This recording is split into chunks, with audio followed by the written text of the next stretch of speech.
Chapter 803. System, the little genius phone watch you mentioned earlier today. Are you sure it can accurately locate me? After coaxing Amy to sleep, Meg laid on his bed and asked the system in his mind. Host, didn't you tell me to scram? The system said with a hint of resentment. Are you selling it? If not, then forget it.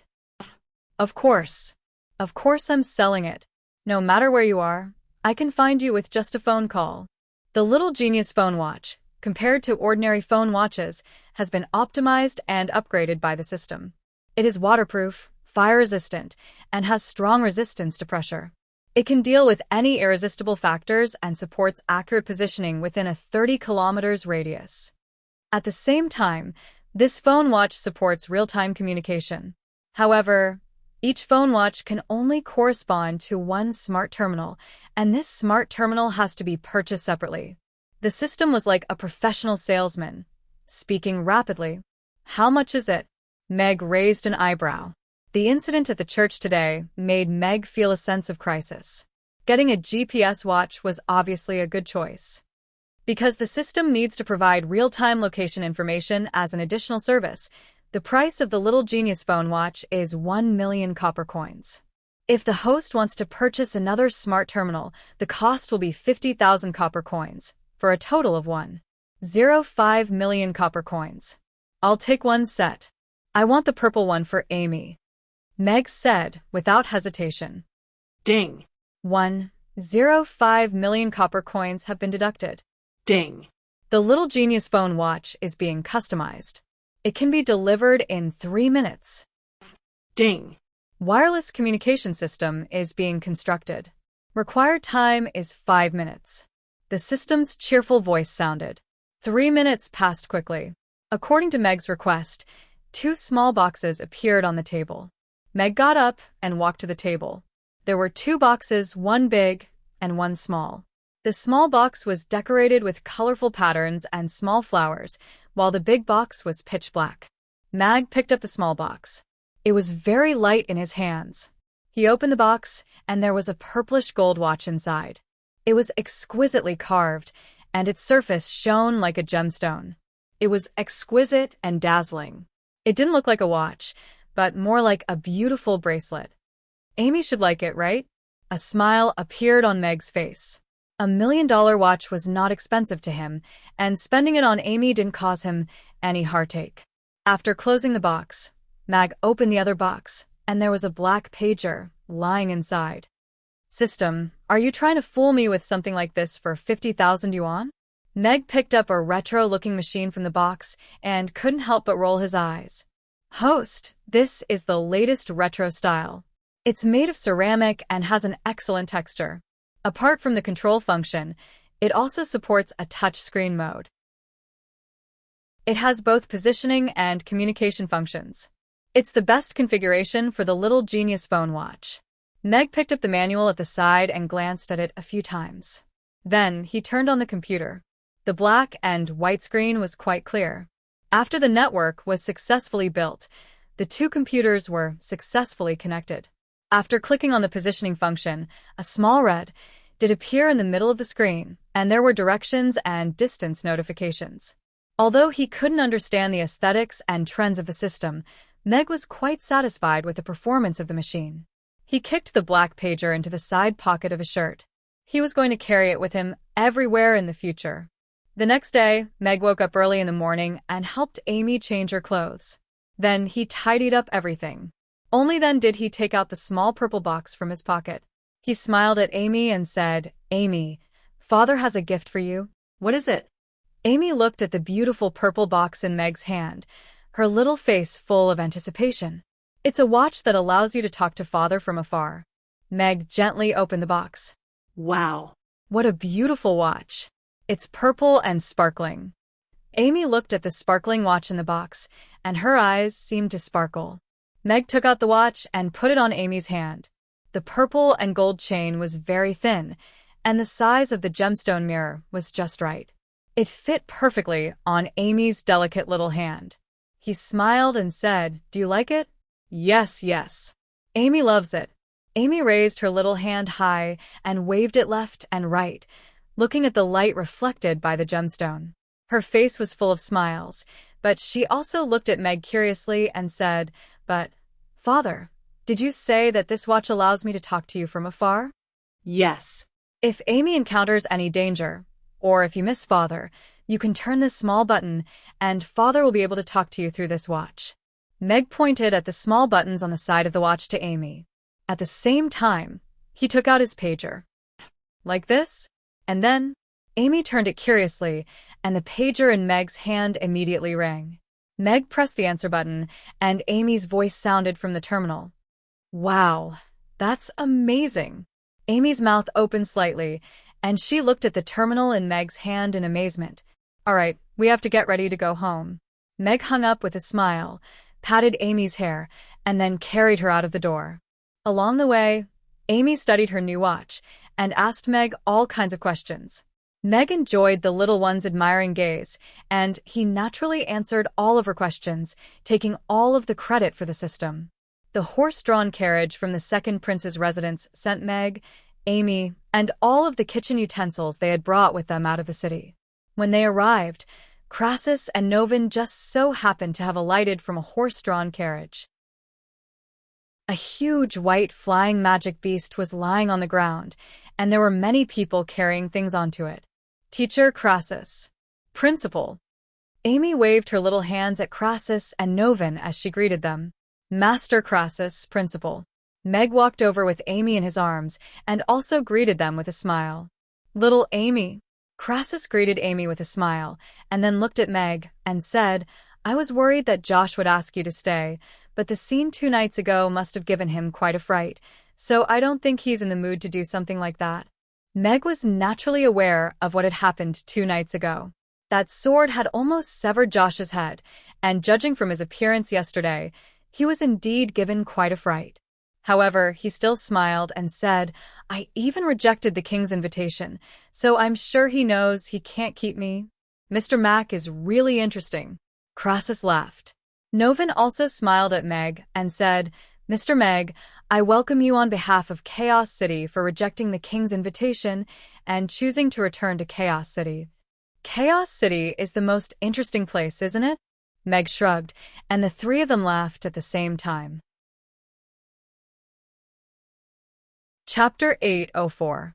Father, I remember that uncle who loves to eat roast beef said he was going to go back to Chaos City with us, right? Where is he?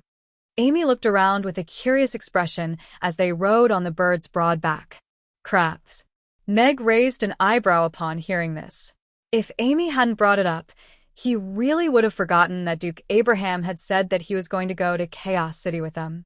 He had completely forgotten about it during the past 2 days, and had only remembered to wait for Luna. Meg scratched his nose awkwardly and said, "Perhaps he forgot as well. I didn't see him at the city gate." Mr. Mac. Mr. Mac. Wait for me. Right at this moment, an urgent voice sounded from behind them. A large black falcon flew up from behind them, flying alongside Mag's bird. On the falcon's back, Duke Abraham was waving his arms in the air as he yelled in an excited manner, "Come on, come on, come on." I was in a hurry to board the plane, so I forgot to wait for you. I hope you won't blame me for it, Meg said with an apologetic expression. Abraham waved a nonchalant hand and said, "It's all right, I woke up late. I'd feel bad if I made you wait for me. It's been a long time since I last walked Little Black." Crassus pursed his lips as he looked at the black falcon's misshapen belly and said, "It's such a waste to keep such a good falcon at home like a pig." Meg also took a glance at the black falcon. At first glance, it did indeed appear to be very powerful and majestic, but upon closer inspection, he discovered that its body was indeed a little abnormal under its glossy black feathers. It had lost the streamlined shape of an eagle, and instead looked like an inflated balloon. It looked a little bloated. Although it was flapping its wings with all its might, its heavy breathing made people worry that it would be unable to catch its breath and fall down. An awkward smile appeared on Abraham's face as he said, "Little Black takes after me. It's a blessing to be able to eat well. However, this guy isn't as disciplined as I am, so I brought him out to train." Ugly duckling, did you see that? It's so fat, yet it can fly so high. You're so fat and useless. Amy said with a disdainful expression as she rubbed Ugly Duckling's chubby face. Meow. Ugly Duckling gave a feeble response, but it still refused to open its eyes. The two birds flew side by side for a while. Soon, Abraham's fat Blackie was left behind and could only follow weakly from behind. However, with the pilot and Abraham's guards on the eagle's back, Meg didn't have to worry about his safety. After telling him the restaurant's address, the white bird flapped its wings and left the eagle far behind. Abraham watched the bird disappear into the horizon in the blink of an eye and said in a meaningful tone, "Blackie, it's time for you to lose some weight." In Amy's restaurant, everyone had also woken up very early. Yabamia, who was wearing a maid's uniform, stuffed a rag into Barbara and Anna's hands and said with an energetic smile, "Boss and Amy are coming back today. Let's do a thorough cleaning of the restaurant before they come back." "All right, I'll clean the chairs." Anna nodded obediently. If only big sister Aisha was here. She'd be able to clean everything with a single spell. Barbara was wiping the table with a wistful expression. Anna, who was carefully wiping the chairs, stopped what she was doing. She turned to Yabamia and asked, "Uncle Meg and Amy are both coming back, so when will big sister Aisha and big brother Blower be back?" The smile on Yabamia's face faltered momentarily, but she quickly turned to Anna with a smile and replied, "Soon. Aisha said that she'll be back for work, so she'll definitely be back soon." "That's great." A smile appeared on Anna's face as she continued to wipe the chairs. "I hope they'll be back soon." Mia looked out the window with a concerned expression. In Chris's blacksmith shop, the blacksmiths were forging in full swing. The red-hot iron pieces were exuding a scorching heat. The blacksmiths were topless as they swung the hammers in their hands, making ear-piercing sounds when they hit the iron pieces. However, the scorching temperatures and ear-piercing sounds didn't seem to affect the sealed room beside the blacksmith shop.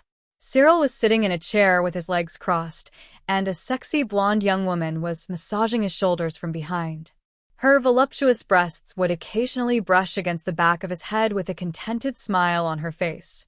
A middle-aged man with a slightly sinister appearance was standing in front of the table, and he greedily glanced at the young woman before turning to Cyril with a fawning smile and said, "Young master, as you requested, we've completed all of the orders for this month ahead of schedule, and we've received all of the payment.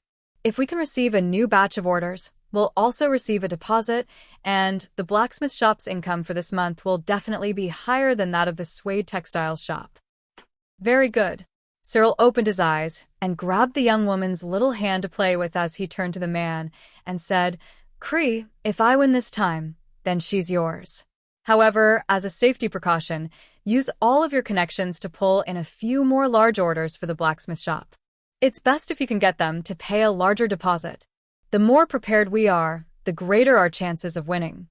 Cree's eyes immediately lit up, and he swept his lustful gaze over the young woman's body. It was as if he could already envision her beautiful body beneath that tight dress and her snowy white skin that was as fair as a lamb's. He immediately nodded and said, "Yes, young master, I'll do that right away." "Young master Cyril, how could you give me away to a blacksmith like this?" The young woman looked at Cyril with an aggrieved expression and a hint of fear in her eyes. "Don't worry, I'm just trying to appease him. If I don't give him some benefits, he won't work for me wholeheartedly. Someone like him doesn't deserve to touch my woman."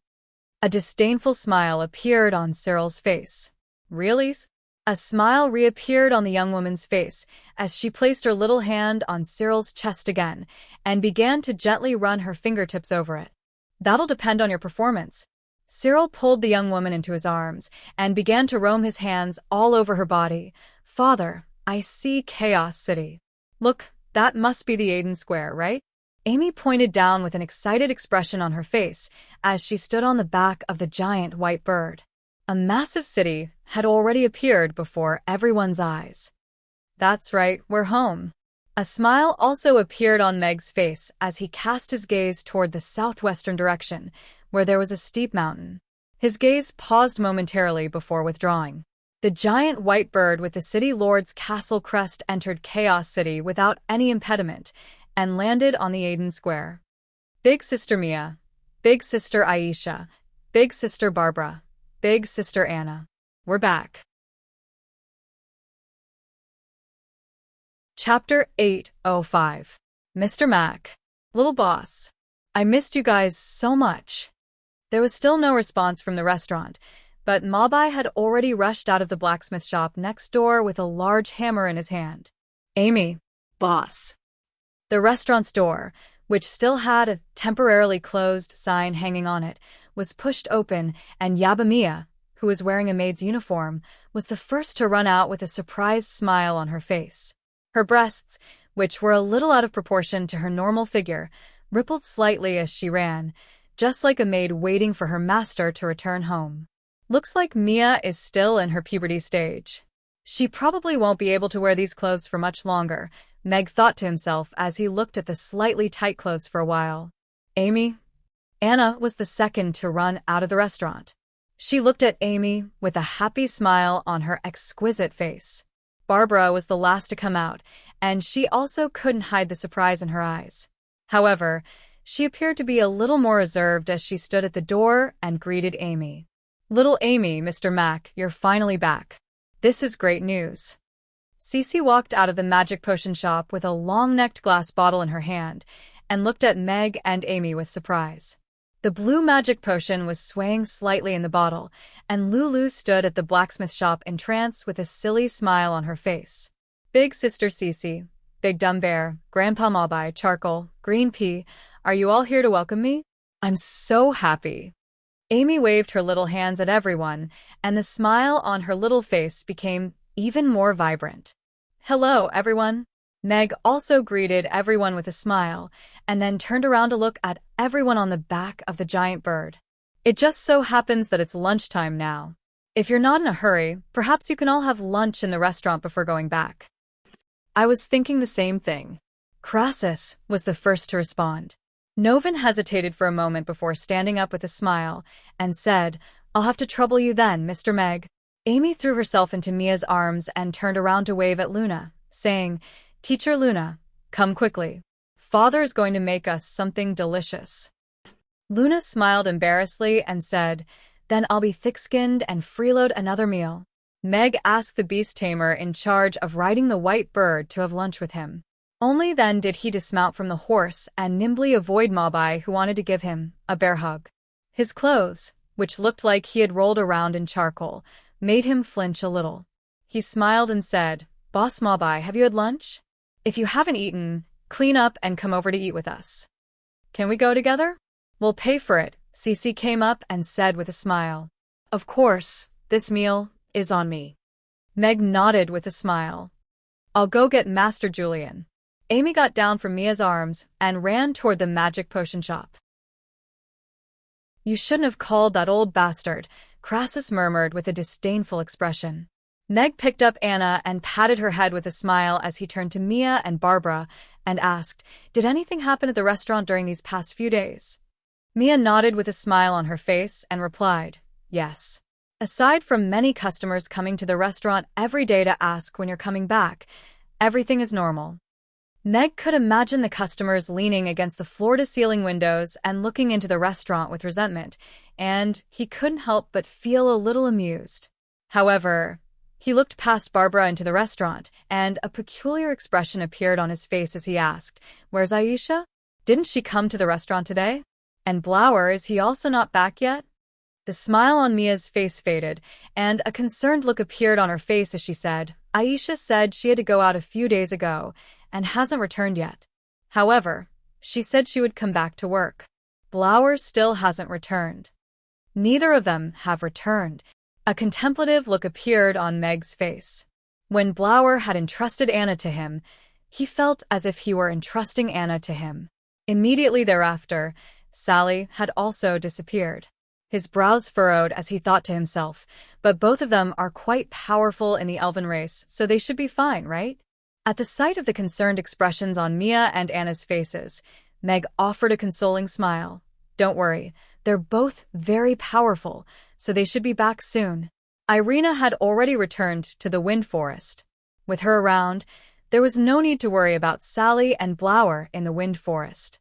At the sight of Meg's reassuring smile, Mia and Anna's concerns were immediately alleviated significantly. All right, let's go in first. I'll prepare lunch for you. Meg carried Anna into the restaurant with a smile on his face as he asked, Anna, have you been practicing your cutting techniques these past few days? Yes, I have. Anna nodded in response. Mia followed them into the restaurant and said, Anna has been practicing very seriously. She's been cutting up a large tub of potatoes every day, and all of them have been diced into tiny pieces. That's great. Meg looked at Anna with approval in his eyes. Mia continued, the potatoes were bought by Barbara at the market. She said there were many children who didn't have enough to eat, so we made potato balls out of Anna's diced potatoes and distributed them to the children. Crap. I was in such a hurry to get home that I forgot to prepare food for the children for the next few days. Luna, who had just entered the restaurant, slapped her own head with a self-reproachful expression before quickly making her way over to Barbara with a grateful expression and said, I thank you on behalf of the children. Thank you so much. Meg also turned to Barbara with a hint of surprise on his face.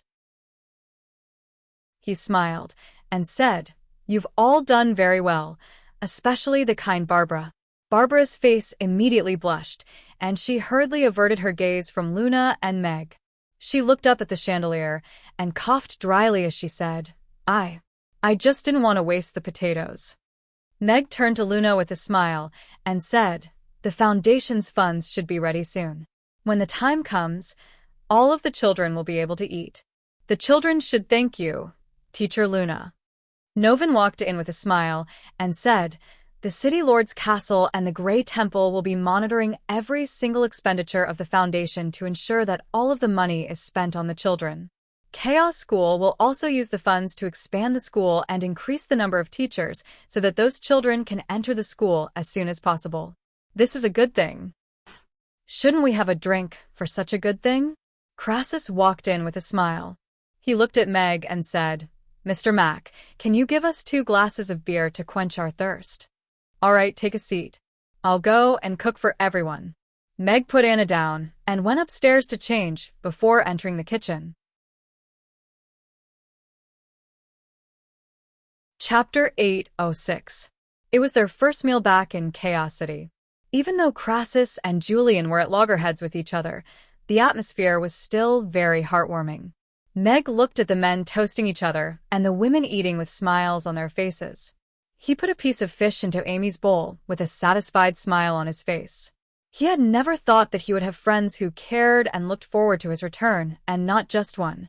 It was a wonderful feeling, and he liked it very much. After lunch, everyone took their leave one after another, and the restaurant regained its peace and quiet. Amy and Anna sat at the door, playing with Ugly Duckling, which was lying on the ground.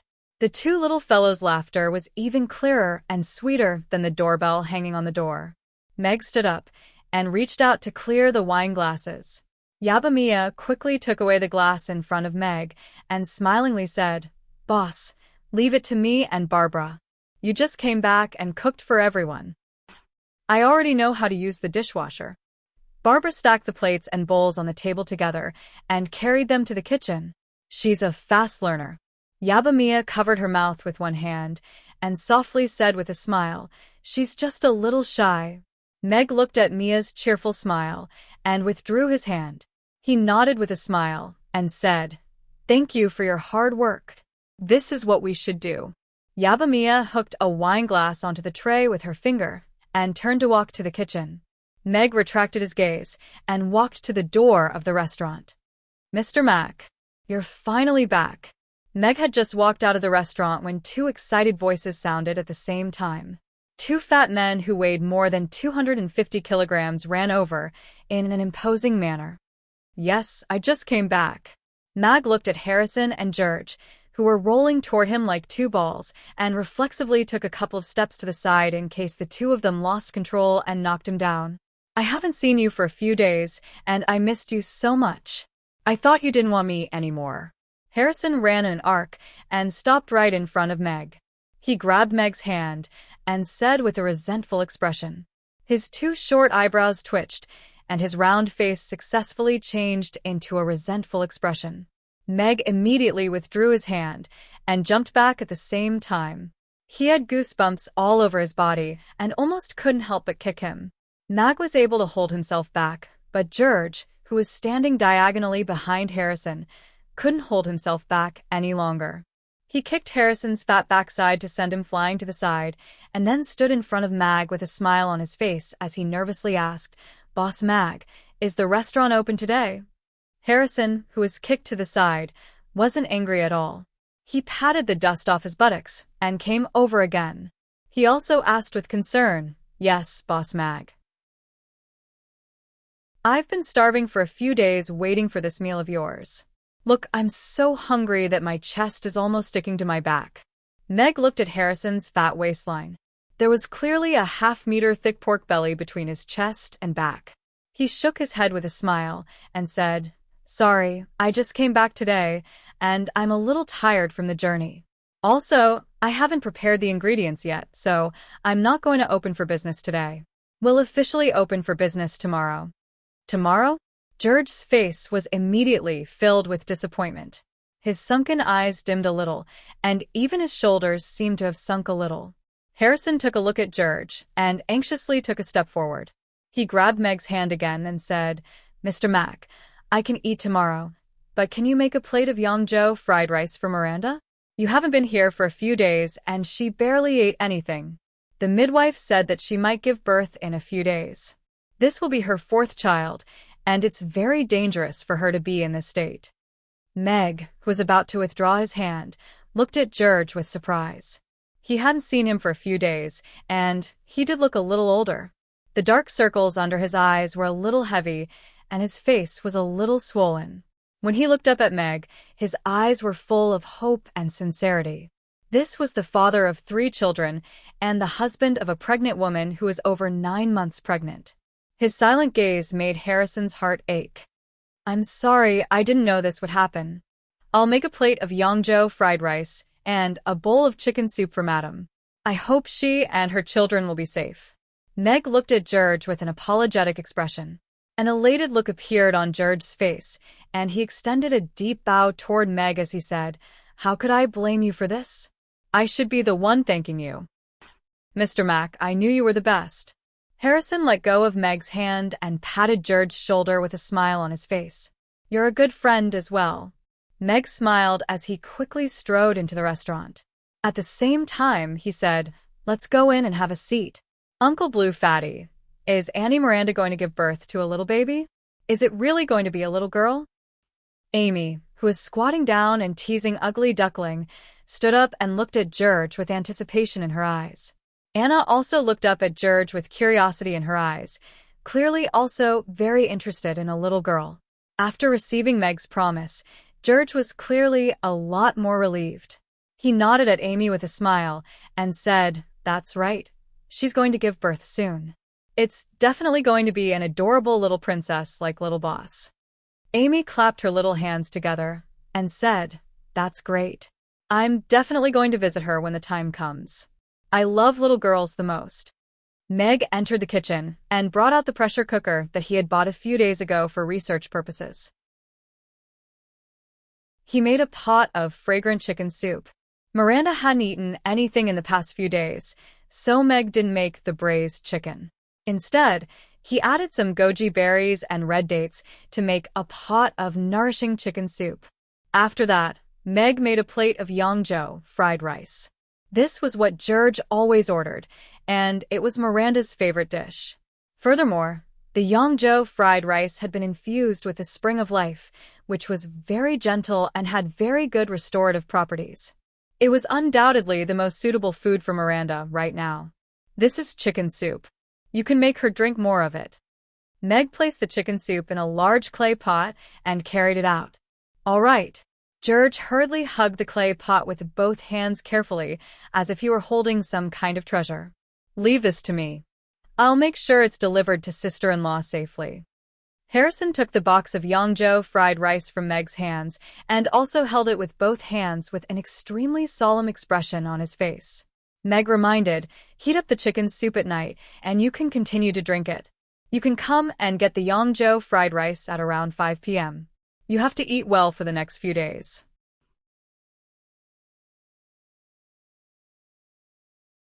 Chapter 807. Meg shook his head and said, "You're welcome. Sister-in-law and the kids are still waiting for you. Let's go back." All right. George walked out of the restaurant with the pot in his arms, but he stopped as soon as he reached the door. He turned around and said, "By the way, I haven't paid you yet. That won't be necessary this time. Just take it as a token of my appreciation for the unborn child." Meg smiled. "Mr. Mack, you can't fight with me over this. I'm her godfather." Harrison pulled out a money pouch from his pocket and placed it on the table as he urged George to go out with a smile. The friendship between men is probably like this. Meg walked over to pick up the money pouch on the table.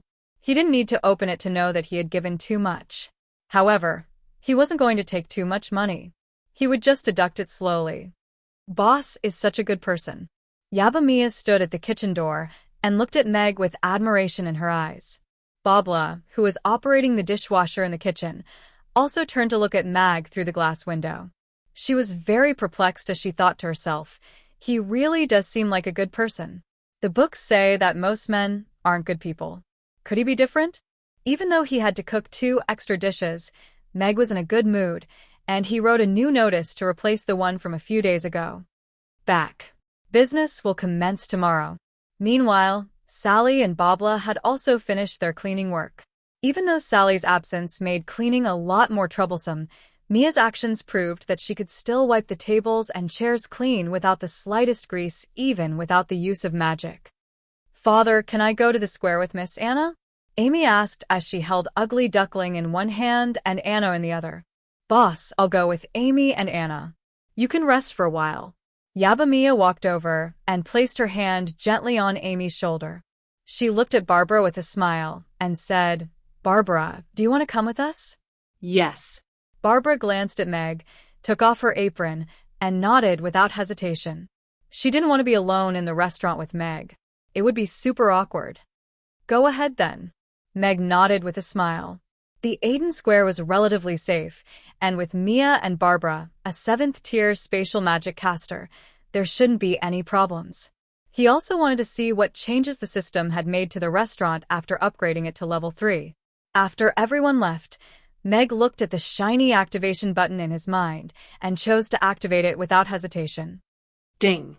The restaurant was successfully upgraded to LV3. It will take 3 minutes to activate. The system's brisk voice sounded. Next, Meg heard a series of fine noises coming from all around the restaurant. It sounded as though countless ants were simultaneously gnawing at the restaurant, causing the entire restaurant to shake slightly. Meg's expression was calm. The internal structure of the restaurant hadn't changed much. It seemed that the upgrade this time was more focused on improving the defense system. If that was the case, he lost some of his expectations. Ding. The restaurant has been successfully upgraded. 3 minutes later, the system's voice sounded again. "System, what changes have been made to the restaurant after this upgrade?" Meg looked around, but couldn't see any changes in the restaurant. Even the arrangement of the tables and chairs hadn't changed in the slightest. "Host, after this upgrade, the restaurant's passive defense system has been upgraded to the 5th tier. It is immune to all attacks below the 5th tier, and it will provide a warning to the host. Aside from name, race, gender, and power level, the omniscient door will also provide the host with limited information about the other party's physical condition, including blood sugar, blood pressure, and other general health data." "System, did you upgrade the door of physical examination? I'm running a restaurant, so what's the point of knowing the health data of my customers?" Meg rolled his eyes. He was a little perplexed by the system's upgrade. "Host, the most important thing when running a restaurant is to ensure that all of the customers can walk out of the restaurant safely.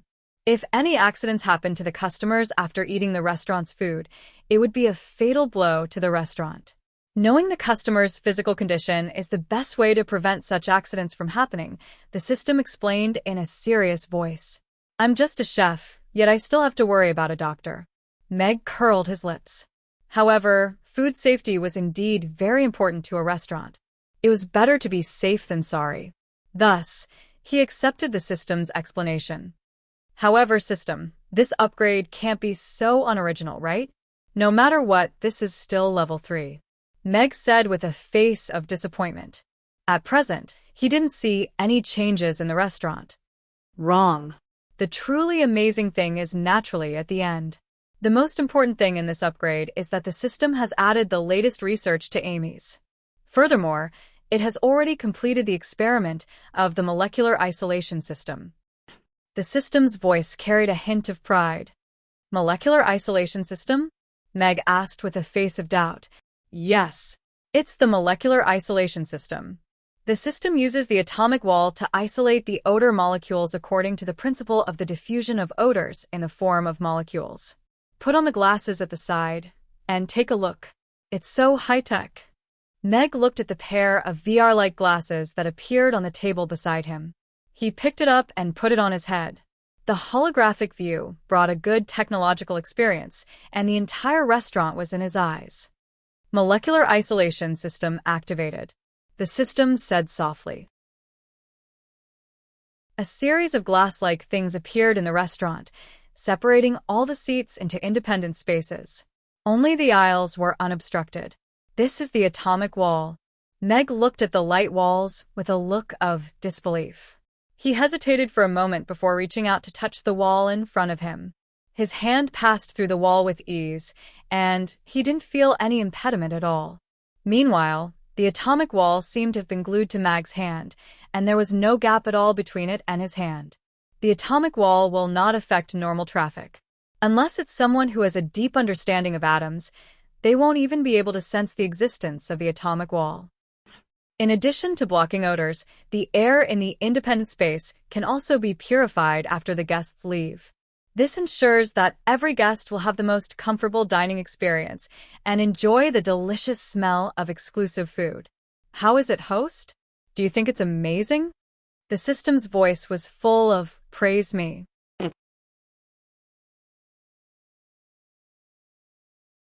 Chapter 808. In a room with the curtains drawn in a rather intricate little manner, a female servant was looking at the pale-faced woman on the bed with an anxious expression. Mistress, please eat something. The midwife said that you're going to give birth in the next 2 days, but you haven't eaten anything for so many days. That won't do. Miranda was lying on her side on the bed, and her abdomen was bulging as if she were about to give birth at any moment.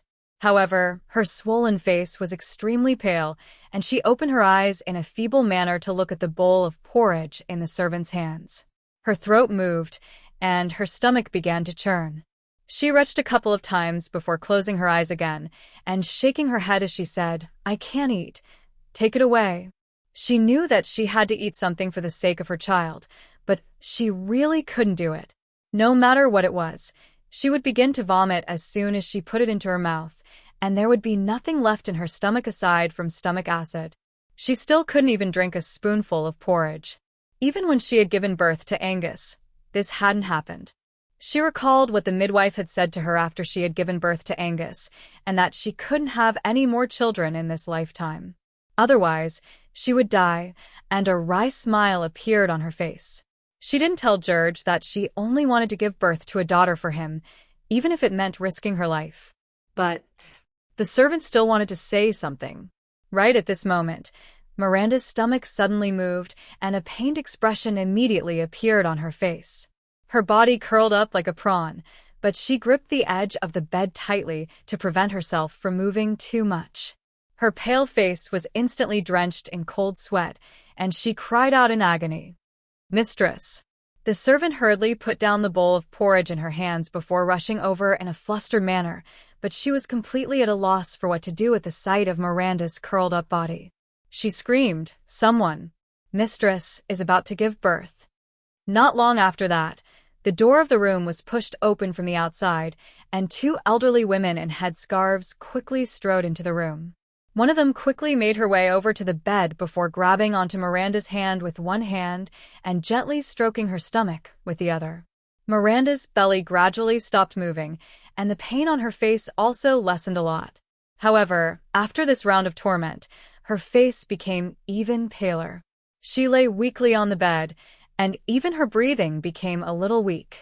The two midwives looked at Miranda on the bed, then looked at each other. They both sighed softly, got up, and left the room again. There were already many people waiting outside the door. Parber was holding Parmer's hand tightly. Angus was being coaxed by a maid. The servants were all standing not far away, praying for their kind mistress.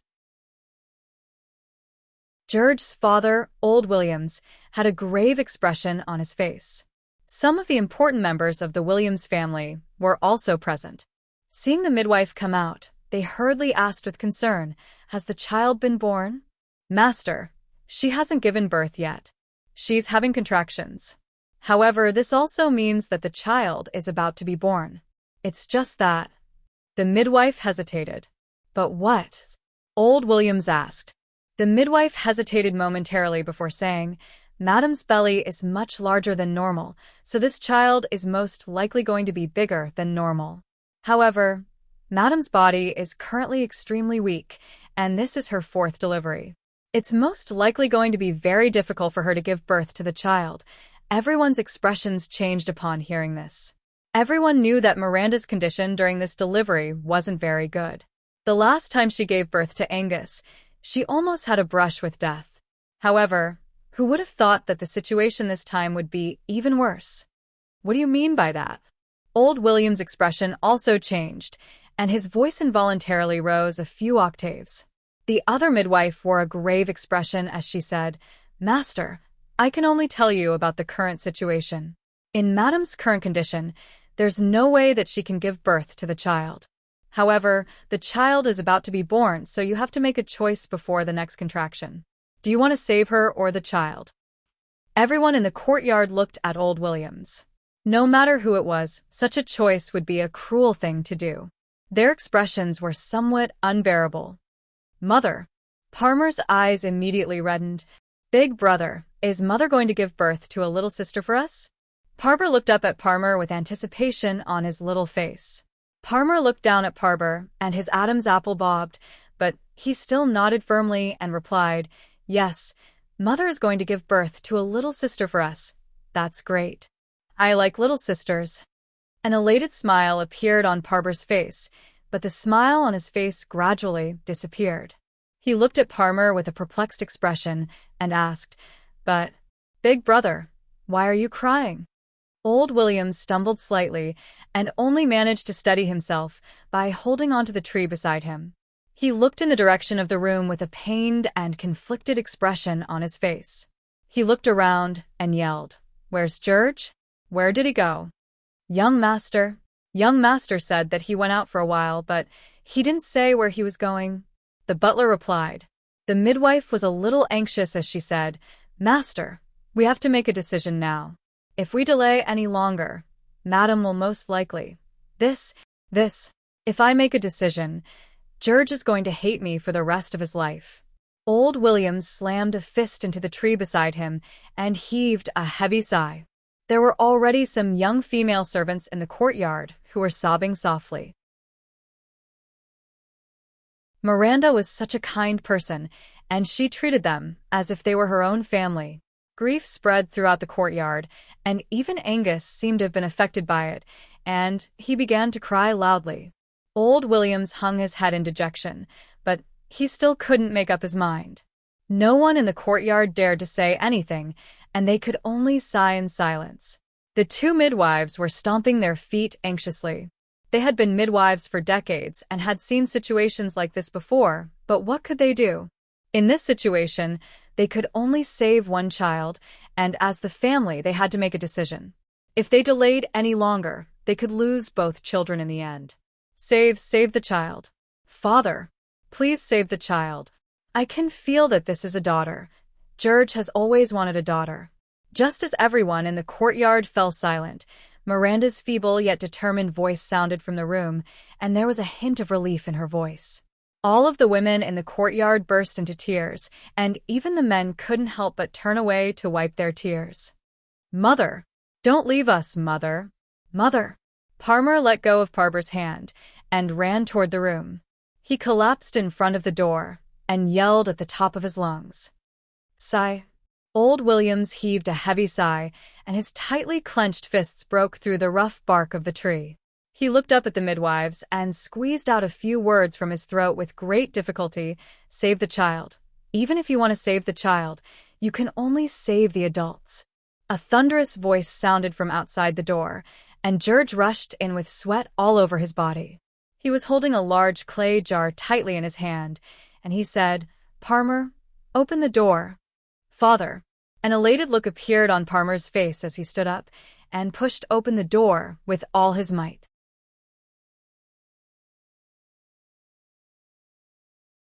Chapter 809. Master George, Mistress is now. The midwife was just about to chase after George. Excuse me. Another voice sounded from behind, and Harrison rushed over like a whirlwind, almost knocking over the midwife. He rushed all the way to the door of the room before stopping abruptly. He immediately turned around and looked at the midwife, who had been knocked over 3 times. He forced a smile onto his face as he panted heavily and said, Give this to her. Once she eats it, she'll be able to keep both of them." The midwife pushed the box away from Harrison's hand and said in a panicked voice, "It's still time to eat there. If we don't get there soon, both of them will be gone." Ouch. Harrison hurriedly caught the box in his arms, and his expression changed as he said, "Calm down. This was made by Mr. Mac, and Miranda loves to eat it. If she doesn't eat, she won't have the strength to give birth." Harrison pulled a female servant out from the side and shoved the box into her arms as he yelled, "Hurry up and give it to her." Oh. The female servant was a little flustered, but she still obediently carried the box into the room. "Mother." Parmer had already thrown himself onto the bed and was weeping as he looked at Miranda, who was lying on the bed. "Parmer." "George." Miranda opened her eyes to look at George, and 2 streams of tears flowed down her cheeks. "Miranda, Mr. Mac is back, and he made chicken soup and Yangzhou fried rice for us. Let's eat something first before we give birth." George's entire body was trembling, and he spilled the bowl of porridge on the table to the side before lifting the lid of the clay pot. The rich and delicious aroma of chicken soup instantly wafted out of the clay pot and filled the entire room. Lying on the bed, Miranda's nose twitched, and a glimmer of light lit up in her eyes. The long-lost hunger suddenly surged up, and that strong desire made her feel as if she could eat an entire cow. She couldn't help but gulp, and even the pain seemed to have lessened a lot. "Mr. Mac." "This is Mr. Mac's scent." A glimmer of hope seemed to have appeared in Miranda's heart, and she was even struck by the urge to sit up. "It smells so good." Although the maid at the side looked nervous, she couldn't help but think in her heart when she smelled the fragrance. But in Madame's current situation, would drinking chicken soup really be of any use? George carefully poured the chicken soup into the bowl, but his trembling hands still spilled almost half of the soup. "Chicken soup. Miranda, let's drink some chicken soup first." George quickly made his way over to Miranda's bedside with a bowl of chicken soup, and the maid standing at the side hurriedly placed a small pillow under Miranda's head. She couldn't move around in her current condition, or else she might end up in a worse situation. "Come, open your mouth." George brought a ladle of steaming hot chicken soup over to Miranda. He scooped up a spoonful of chicken soup and blew on it before slowly pouring it into Miranda's slightly open mouth. The chicken soup was still a little hot when it entered his mouth. Then, the fresh taste spread to the tip of his tongue, like the spring rain gently caressing his taste buds, giving life to his tongue that had been tasteless for a long time. He carefully felt the mellow and slightly sweet taste from the chicken soup. It was like some kind of wonderful fruit, making the taste of the chicken soup even more wonderful. Gulp. Miranda's throat moved, and the warm chicken soup flowed down her throat. Her parched throat was moisturized, and wisps of energy flowed into her feeble cells. Her heavy body seemed to have regained a hint of energy. What was even more miraculous was that the warm sensation didn't disappear after entering her abdomen. Instead, it was as if it had been absorbed by the fetus, and there was a warm feeling in her lower abdomen. The pain down below was immediately alleviated significantly, and the fetus that was initially a little agitated seemed to have been pacified as well. Miranda's expression immediately became a lot more relaxed, and her face lit up slightly. "Mistress, Mistress drank it," the maid exclaimed with elation. They had tried everything they could think of during the past few days, but they were still unable to get Miranda to eat anything. Who would have thought that she would be able to drink a mouthful of chicken soup? "Mother, you'll definitely get better." An elated look also appeared on Palmer's face, and he held onto Miranda's hand tightly as he spoke in a sobbing voice. "Come, open your mouth again." An elated look also appeared on George's face, and he scooped up another spoonful of chicken soup before carefully feeding it to Miranda. Just like that, George fed Miranda spoonful after spoonful of chicken soup, and Miranda's complexion gradually improved as a hint of color returned to her pale face. George stood up to pour more chicken soup, and Miranda gently held onto Palmer's hand as she said in a gentle voice, "Don't cry. Palmer, you're a man." Palmer hurriedly wiped the tears from his face as he nodded vigorously. "Yes, Palmer, I won't cry. Good girl." A smile appeared on Miranda's face. Even though she was still very feeble, she was clearly in much better spirits than before. Her lower abdomen was so quiet that it was as if the fetus in her belly had already fallen asleep, and the warmth flowing from her lower abdomen gave her some strength.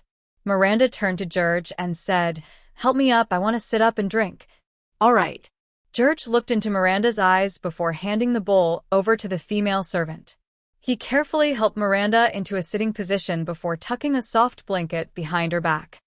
"The chicken soup is delicious." Miranda looked at George with a smile on her face. George's nostrils flared rapidly, and he forced a smile onto his face as he said, "Then drink some more. Mr. Mack said that drinking it will benefit you." "All right." Miranda nodded as she opened her mouth. George hurriedly blew on the chicken soup before slowly feeding it into Miranda's mouth. "Why isn't there any sound?" The two midwives looked around the room with perplexed looks on their faces. According to their experience, this was the most painful moment of a pregnant woman's life, and the excruciating pain would almost cause her to faint, yet the room was completely silent. Everyone in the courtyard was also quite perplexed. George had suddenly returned with a clay pot in his arms, and the room had immediately fallen silent. Even Palmer and George weren't saying anything, which indicated that Miranda's condition wasn't very bad. Could it be that he had found some kind of miracle medicine? It must be Mr. Mack's chicken soup and Yangzhou fried rice. Chapter 8:10. After drinking 2 bowls of chicken soup, Miranda's complexion improved significantly.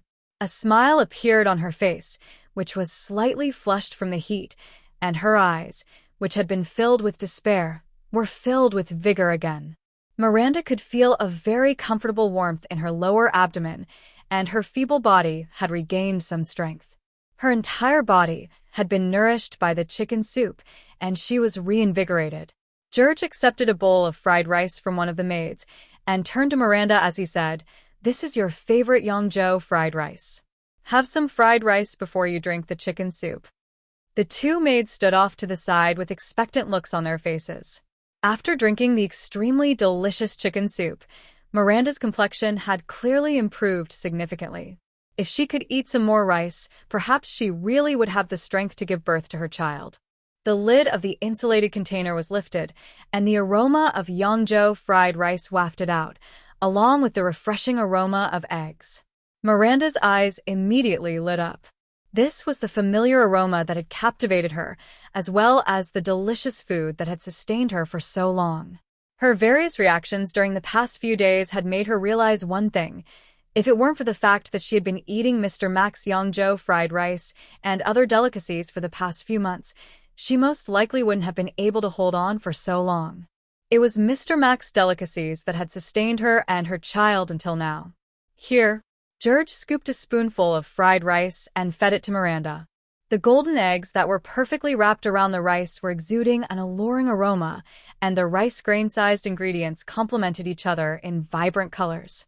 Miranda suddenly raised a hand and grabbed onto the handle of the spoon in George's hand.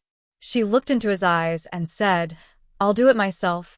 George faltered slightly upon seeing this, but He still carefully let go of the spoon. Miranda slowly brought the spoon to her mouth. The soft fried rice entered her mouth, and it was still the same familiar taste. The egg melted almost immediately in her mouth, and the rice grain-sized winter bamboo shoots and green beans were crunchy and delicious. The egg-wrapped rice was filled with a sweet flavor, and the soft ham was mixed into the rice, and there seemed to be a hint of shrimp in it as well. All kinds of flavors were contained in this mouthful. There was probably no food more delicious than this in the world.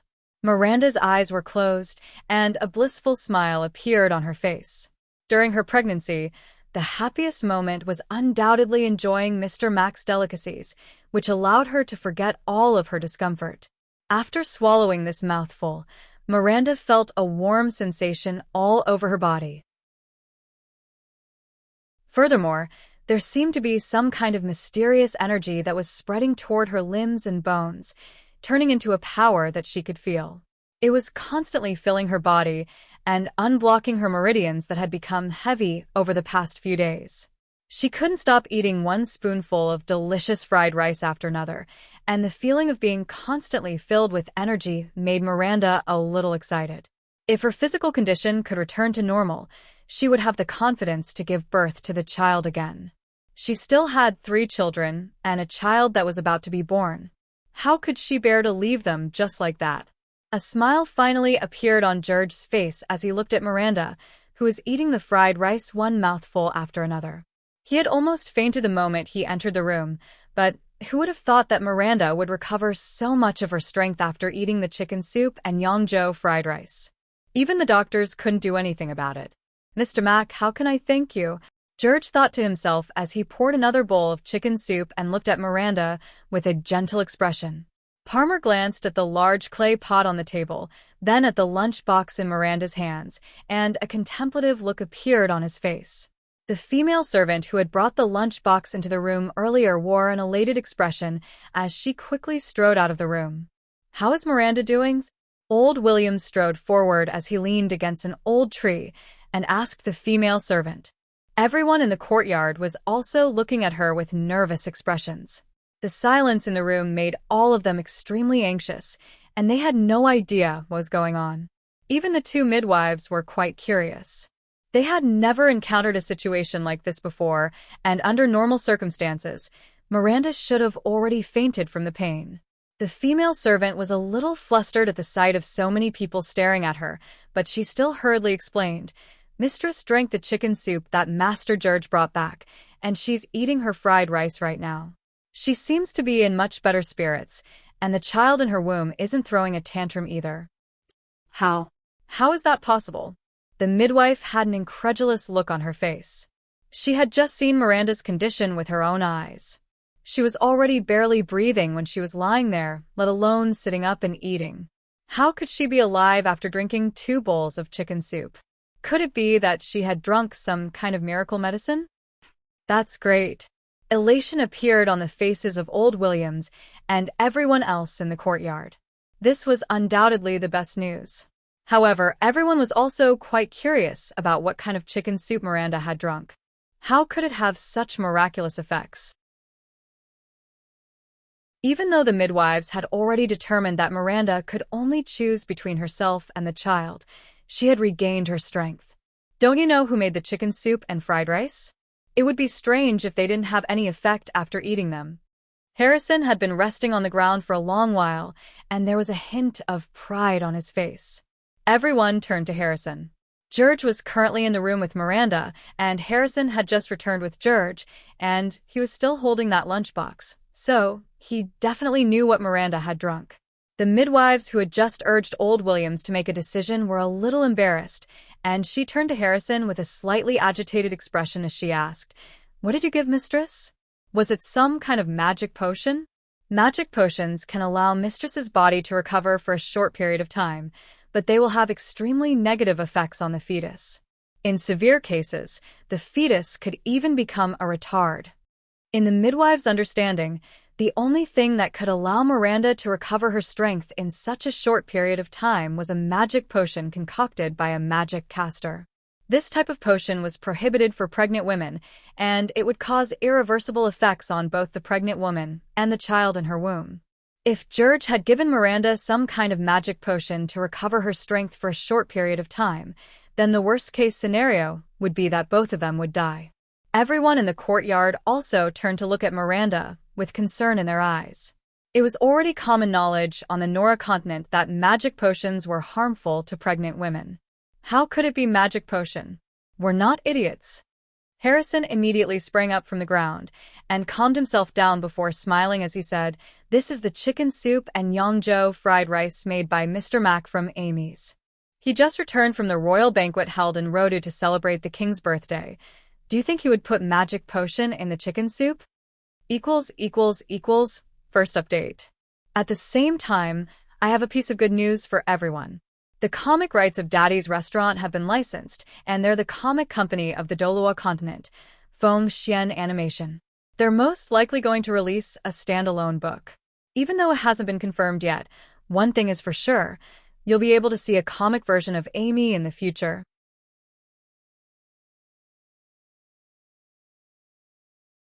Chapter 811.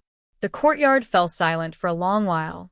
The midwife's mouth gaped open, but she didn't dare to question why a chef, who had just cooked for the king of the Roth Empire, would put magic potion in the chicken soup. That wasn't something delicious, and the mistress couldn't even stomach plain porridge. Meanwhile, everyone else's eyes lit up. I heard that even the head chef of Dukas Restaurant wasn't invited to the Roth Empire's royal banquet. Could it be that this Mr. Mac is even better than head chef Pete? I've heard of Mamie's as well. It seems to be a very popular restaurant recently, and there's always a long line in front of the restaurant. That restaurant owner's chicken soup is so amazing. Wouldn't it be safer for all pregnant women to drink a portion before giving birth? Everyone began to discuss spiritedly among themselves. Most of them were curious about this Mr. Mac that Harrison was referring to. Regardless of whether it was his chicken soup that had brought Miranda back to life, or his cooking for the King of Roth, all of them were astonishing feats. Even after drinking the chicken soup and eating the fried rice, Mistress' condition is still not looking good. She could go into labor at any moment.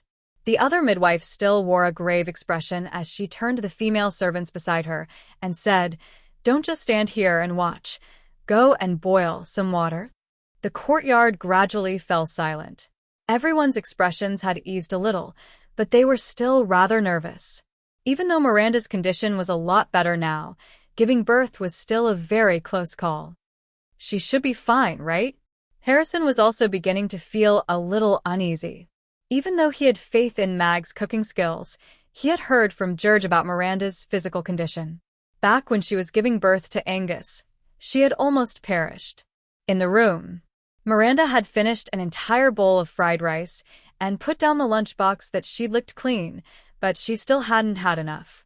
Her cheeks were flushed, and her eyes were glowing with vigor. She appeared to be in a much better condition than the average pregnant woman. George accepted the empty lunchbox before carefully handing over the bowl of chicken soup as he said, "Have some more chicken soup?" "Sure, I want to have 2 more bowls after this. I've been vomiting for the past few days, and I don't have anything left in my stomach." Miranda nodded with an aggrieved expression as she accepted the bowl of chicken soup with both hands. She then placed her mouth on the edge of the bowl and began to gulp down the entire bowl of chicken soup. She then handed the bowl over to George.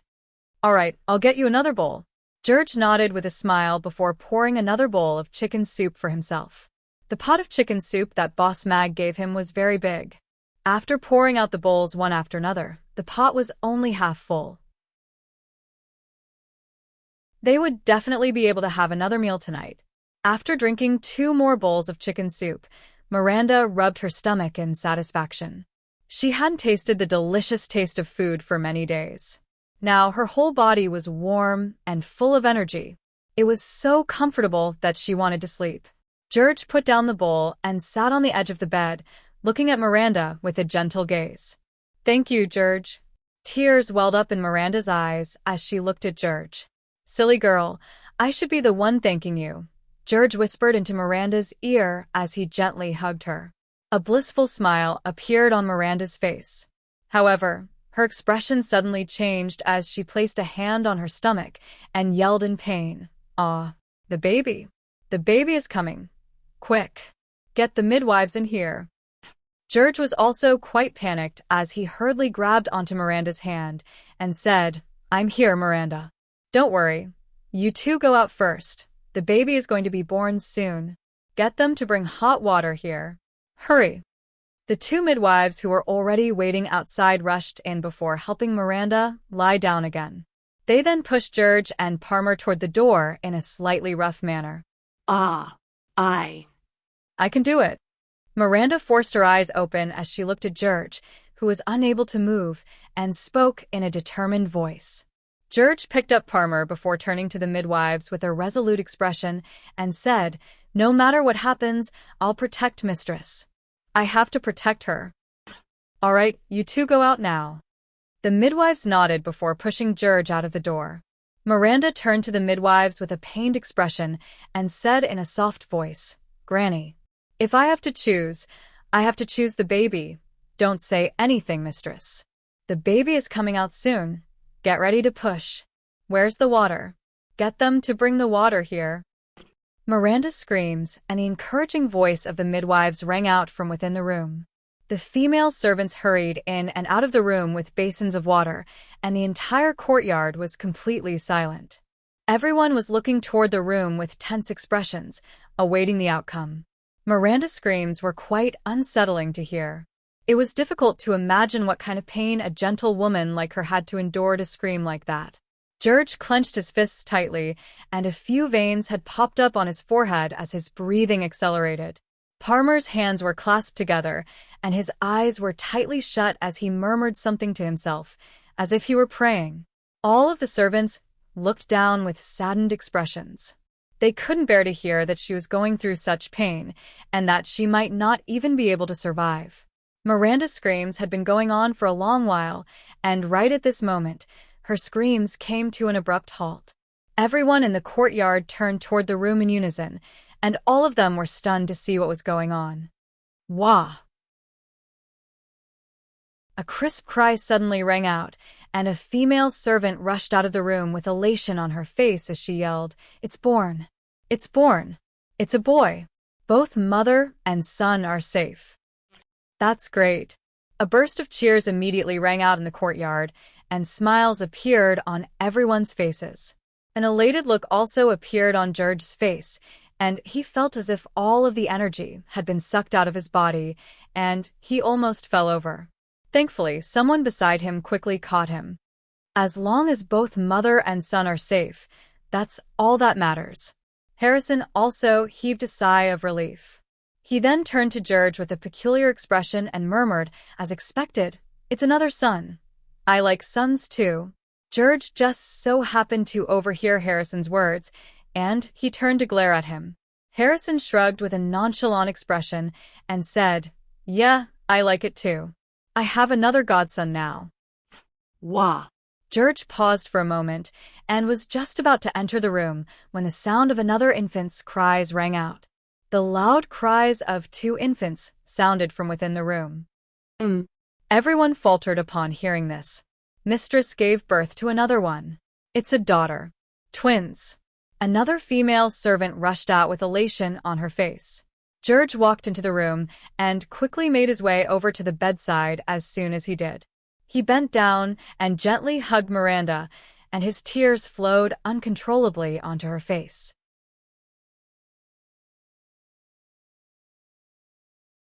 Chapter 8:12. Ding, ding, ding. The sound of knocking came from outside the restaurant. Meg, who was making a cake with Amy and Anna in the kitchen, glanced at the information displayed on the omniscient door, and a hint of surprise appeared on his face. However, he still washed his hands and opened the door. "Mr. Mack has given birth. She has given birth." Harrison yelled excitedly as soon as Meg opened the door. "She has given birth? Father, what is she giving birth to?" Amy, who had flour on the tip of her pen, poked her head out from behind and carefully sized up Meg's stomach for a while before asking with a puzzled expression. Anna, who had 3 pairs of cat whiskers on her face, poked her head out from the other side and said with a serious expression, "Grandpa said that men can't give birth to babies." Meg held back his laughter. These two little guys really made a pair. He looked at Harrison with a smile and asked, "Did Madam give birth?" "Yes, yes, yes." Harrison slapped his own mouth with a silly smile and said, "See, I was so anxious that I said the wrong thing. Madam gave birth to twins, a boy and a girl." "Wow, did she just give birth to a warm little sister?" Amy's eyes lit up immediately. "And a warm little brother," Anna added, her eyes also filled with curiosity. "Yes, the children were just born and George couldn't get away, so he asked me to come and thank Mr. Mac first." Harrison bowed solemnly to Meg and gratefully said, "If it weren't for your chicken soup and Yangzhou fried rice, Madam and the two children would be in trouble." "You don't have to be so polite. It's just a small matter. The most important thing is that Madam and the children are safe." Meg shook his head with a smile, and a strange feeling welled up in his heart. In his previous life, he lived a carefree life, but received countless curses and scoldings, and was even sent to this world as punishment by the heavenly Tao. But now, he had saved a mother and two children, and received heartfelt gratitude from others. This feeling was indeed a lot better than being scolded, and it allowed him to find the meaning of what he was doing now. Chefs could not only bring delicious food to people, but sometimes they could even save lives. "Father, can we go see our little sister?" Amy looked up at Meg and asked. Anna also looked at Meg with anticipation in her eyes. "George said that he would visit Mr. Mac personally to thank you when he has time. I still have to inform those guys to visit my goddaughter, so I'll take my leave first," Harrison said with a smile as he prepared to leave. Meg looked at the expectant looks in their eyes and hurriedly asked with a smile, "May I know where George lives? Since these two children are fated to be with me, I'll visit them in 2 days." Harrison gave an address and hurried off. "I'll take you to see your little sister in 2 days." Meg smiled and patted the heads of the two little guys. Then he brought them into the shop to continue making cakes. News of Meg's return made the regulars very excited, but they were all discouraged when they saw the new sign on the door. "Sigh, I know Mr. Mac is in there, but I can't eat the delicious roast beef. This feeling is so painful. I want to break down this door and lock Mr. Mac up in a little dark room. I'll make him cook nonstop, and I won't let him out until I'm satisfied. Does anyone want to team up? Calm down, big brother." Two great magic casters, the city lord and the principal. "Are you sure you want to try breaking down this door?" The blue sky. The customers discussed among themselves for a while, and even though they were angry, they still left with smiles on their faces. Dinner was steak and ice cream cake. Anna and Amy had participated in the making process, so they enjoyed the food very much. During dinner, Yabamiya asked Meg about the royal banquet in Rodu, and Meg gave a brief summary of the results. Yabamiya, Barbara, and Anna's eyes all lit up as they stared at Meg with incredulity in their eyes. "Boss, you're so awesome. So many chefs participated in the royal banquet, but you still managed to win the Best Dish Award." Yabamiya looked at Meg with reverence in her eyes. "Uncle Meg is so awesome." Anna also had a look of reverence on her face. "Best dish at the royal banquet. That sounds impressive."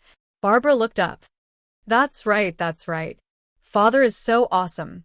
Everyone couldn't take their eyes off the dishes he made, so of course he won first place," Amy said with a proud expression. Meg was naturally in a good mood as the girls looked at him with reverence in their eyes. He cut into his steak with a smile and said, "This is an ice cream cake that even the king didn't get a chance to taste, and a black pepper steak that he'll never get a chance to taste again. You should all eat more." After dinner, Yabamiya and Barbara were just about to clear the table when Meg poured himself a glass of water. He looked at the two of them and said, "By the way, I'm going to provide an employee dormitory for you and Aisha. If everything goes as planned, you can all move there the day after tomorrow. It'll be more convenient and safer for you to live closer to each other." "Dormitory?" Yabamiya and Barbara both faltered slightly upon hearing this. Mia shook her head and said, "Boss, the place I'm living in is quite cheap, and it's also quite clean and tidy. You don't have to prepare a dormitory for me. I'll go to work on time every day. Are you trying to kick me out? A hint of panic appeared on Barbara's face. She didn't know what an employee dormitory was, but she could tell that Meg was most likely trying to get her to move out. She still didn't quite understand what kind of world this was. How could a man hold a woman's hand and even wrap his arm around her waist in public? This world was far too dangerous for women. The restaurant was still quite safe for her at the moment, so she was naturally a little flustered to be asked to leave. Meg looked at Barbara with a smile and shook his head as he said, "I'm not trying to kick you out. It's just that I don't think it's very convenient for you to live here. If you live in an employee dormitory, the three of you will feel more at ease living together." He didn't like living with other people to begin with, and Barbara's accommodation was only a temporary solution. He had already decided to ask the system to build a compact 3-bedroom apartment on the second floor of Ricky's rotisserie for Yabamiya and the others to use as an employee dormitory. In any case, he had no plans to expand his restaurant there at the moment. "Is that so?" Barbara's voice immediately trailed off. Living with Meg really did make her feel a little uncomfortable. If she could live with Mia and Aisha, she would definitely feel a lot more comfortable. "Mia, this is an employee benefit, and I'll feel more at ease if the three of you live together. You're the most important members of the restaurant," Meg said as he turned to Yabamiya. This little girl was always so considerate of others.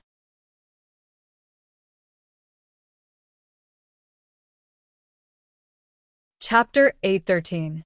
After dinner, Yabamiya went to the ice cream shop happily after getting Mag's permission to teach her how to make ice cream cake when he had time. She planned to make up for the rest of the day's business hours. Amy was doing some math problems, and Meg instructed Anna on her knife skills. She practiced in the kitchen, and he went upstairs to pick up the book, The General History of the Norland Continent. This General History of the Norland Continent was split into 2 parts. The first part was mainly about the legends of the various races, and even some records about the origins of their own races. The authenticity of these records had yet to be verified, but they were still very interesting to read as anecdotes. In ancient times, the human race was divided into tribes. They were weak individuals, and they struggled to survive among the other races. Survival was the most important thing for every tribe, and almost no events were recorded. 10,000 years ago, the organization known as the Church appeared. Magic and knights appeared in the records of the human race for the first time. The human race began to rise. The scattered tribes formed an alliance and gradually gathered together. They began to have a place among the other races. They grew stronger in the racial wars and eventually became one of the 8 major races. Meg looked at the records in the book, and a contemplative look appeared on his face. The Church, an organization that appeared in human history in a strange way, gave humans the cultivation methods of magic casters and knights, and completely reversed the course of the human race. However, in an era that was close to primitive civilization, all of the tribes were struggling to survive. So how did a church suddenly appear? However, Meg still couldn't find any more information after flipping through the entire book. There were only a few brief sentences in the book, and it said that the first magic casters were called witches, and they were only female. The Church is truly a mysterious organization. Mag closed the book with a contemplative look on his face. Amy had been chosen as the next pope, so he wanted to know more about the Church. However, the information recorded in this book was too broad, and he was going to buy some books on the Church tomorrow to study it. He wanted to see what kind of organization this strange church was. Can I have a look?" Barbara suddenly appeared in front of Meg and pointed at the 2 books in front of Meg. Of course, Mag looked up at Boblo with a smile as he stacked the 2 history books together and pushed them in her direction. As a transmigrator, the most important thing to do after coming to this world was to understand what kind of world this was, and only then could they reconstruct their own worldview. Mag had fused with a portion of Alex's memories and received a portion of his worldview, so he didn't have to go through that step. Bobla had spent most of her time in the restaurant after coming to this world, so it was beneficial for her to read more books and understand the world. "Thank you." Bobla picked up the 2 heavy volumes of history, and her face was filled with joy. She turned around and went upstairs. Why was there a teleportation portal in the Moon Nation's palace? Why was there no difference between the language of this world and the language of the Moon Nation? Why did the women of this world become vassals? These were all things she wanted to know, and these two books might be able to give her the answers. Meg shook his head with a smile. This princess's ability to accept things had exceeded his expectations. After all, the princess had been transmigrated to a completely foreign place and had even become a waitress in a restaurant. This was not something that anyone could accept. He checked the answers for Amy, who had just finished the math problem, and then went to the kitchen to check on Anna, who was slicing potatoes in a methodical manner. The knife fell on the chopping board with a crisp sound, and the sound was clean and crisp, and there was a sense of rhythm to it. The metal bowl next to her was already filled with small potatoes that had been cut to the size of rice grains. The grains were even, and each one looked as if they had been measured with a ruler. You've made great progress. Cut this one and call it a day. Meg looked at Anna with a hint of approval. Even an adult wouldn't be able to achieve this in just a few weeks, let alone a 5-year-old child. Anna nodded with a smile on her face, but her movements were still meticulous. Meg stood at the door and looked at Anna's back with a smile as he thought to himself, this is probably what it means to be talented, right? Perhaps she really can become the best elf at cooking. Meg didn't throw away the potatoes that Anna had cut. Instead, he mashed them into mashed potatoes, kneaded them into small meatballs, coated them with egg, dipped them in breadcrumbs, and deep-fried them until golden brown and crispy. He then took them out with a controlled oil filter. Both the elderly and the children loved to eat them, and the children next door were craving them so much that they cried. Crunch. Amy took a bite of the small golden meatball in her little hand, and the crispy skin made a crisp sound. The aroma of the bread and egg became very fragrant after being deep-fried, and under the crispy skin, there was a hint of soft mashed potatoes. It was a little hot when it entered her mouth, and the sweet and glutinous texture of potatoes melted in her mouth, bringing with it a hint of the taste of French fries. Amy's eyes immediately lit up, and she exclaimed in surprise, "Potato meatballs are so delicious. Crunchy, sweet, so fragrant." Anna took a bite of a potato meatball, and a thoughtful expression appeared on her little face. Compared to steamed potato meatballs, the taste is much more fragrant, and the soft and glutinous texture is clearly much better than the soft and mushy steamed potato meatballs. The secret lies in the egg and golden powder. Also, a lot of oil has to be added, and the potato meatballs are fried 3 times. The potato meatballs made in this way become a delicacy. Let's keep some for ourselves, and give the rest to those who haven't eaten yet. Meg put the potato meatballs into the small bags used to store Reggiamos, and gave one to each of Amy and Anna before putting the rest into an incubator. They had already eaten dinner, so they clearly couldn't eat all of the potato meatballs, and the potato meatballs would lose their souls once they became cold. Rather than waste them, it was better to give them to those who needed them. Usually, the children would have gone back after dark, so Meg and Amy gave all of the potato meatballs to the homeless people in the Aiden Square before returning home. After washing up, the 2 little girls changed into clean pajamas and lay down on their little beds, listening to Meg's bedtime story with rapt attention. Ugly Duckling lay down in the middle with its little head poking out and its little paws resting on Amy's body.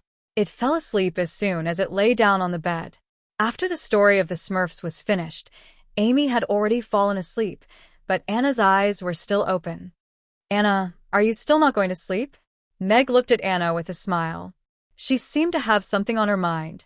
"I'm worried about Uncle Blower and Big Sister Aisha." When Big Sister Aisha left, she said that she was going to find Uncle Blower, but they still haven't come back, Anna said in a soft voice with concern in her eyes. Ding-ling-ling. Ding-ling-ling. Mr. Mac. Mr. Mac.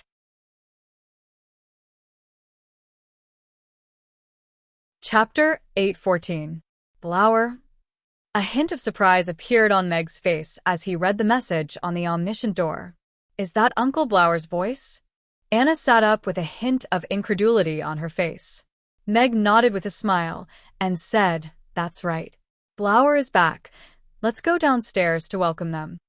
All right. Anna carefully got out from under her blanket and tucked Amy's blanket back in. She quickly put on her little slippers before following Meg downstairs. Mag switched on the lights in the restaurant before he quickly walked to the door and pulled it open. Sally and Blower stood at the entrance in a slightly disheveled state. Behind them stood close to 100 elves in tattered clothes. The nights in late autumn were already quite cold. So many children were shivering. Most of these elves were women and children, and all of them wore expressions of exhaustion and a hint of fear in their eyes. However, their eyes all lit up at the sight of the restaurant lit up by warm lights and transparent floor-to-ceiling windows. What a warm and beautiful restaurant. This was something that they had never seen before. Mag couldn't help but falter upon seeing this. For a split second, he thought that he had encountered an African refugee. In his mind, elves were generally graceful beings, and their clean and tidy clothes wouldn't be stained by any dirt or dirt, so how could they be in such a state? Uncle Blower? Anna emerged from behind Meg and looked at the cross-dressing Blower with an uncertain expression. Anna? Blower squatted down and rubbed his hands together awkwardly. He didn't think that cross-dressing was a shameful thing, but he was still worried that Anna wouldn't be able to accept it and would detest him. As such, he didn't know how to explain himself. However, Anna immediately rushed over and threw herself into his arms before wrapping her arms tightly around his neck. Blower's mouth gaped open slightly, and his arms stiffened momentarily before he slowly wrapped his arms around her back with a vibrant smile on his face. I'm afraid that you'll leave like Grandpa. I don't want you to go. Anna was choking up with sobs. Of course not.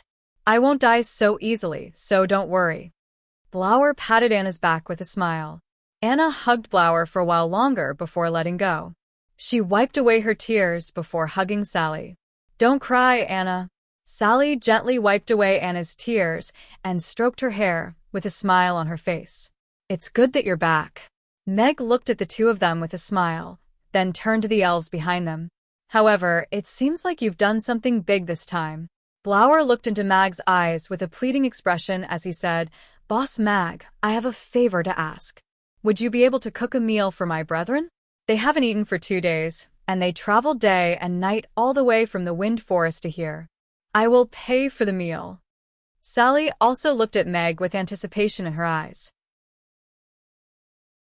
Her lips moved, but she didn't say anything in the end. Mamie's was a high-class restaurant, and it was clean and tidy. In contrast, the elves who had been locked up in the cellar for a long time were giving off a foul odor. They had been in a hurry for the past 2 days, so they hadn't had time to bathe, so it was normal for Meg to turn down their request. Tears welled up in Anna's eyes again as she looked at the elves. She didn't know them, but she could already guess that they had been captured by those terrifying demons, and that Blower and Sally had saved them. Their expressions reminded her of her grandfather, and she knew why her grandfather had refused to let her be captured. She turned to Meg with tears welling up in her eyes. Meg looked at the elven children, and even though there were no visible wounds on their bodies, his heart was still aching for them from the looks of inferiority and fear in their eyes. What kind of torture had these children endured to become like this? Those demons deserve to die. Come in. I'll cook for all of you. Meg stepped aside with a smile as he looked at everyone with a gentle expression. Blower extended a deep bow toward Meg and said, Thank you. Thank you, boss. Sally also nodded toward Meg in gratitude. Uncle Meg, you're the best. Anna looked up at Meg, and tears welled up in her eyes, but she forced them back down in the end.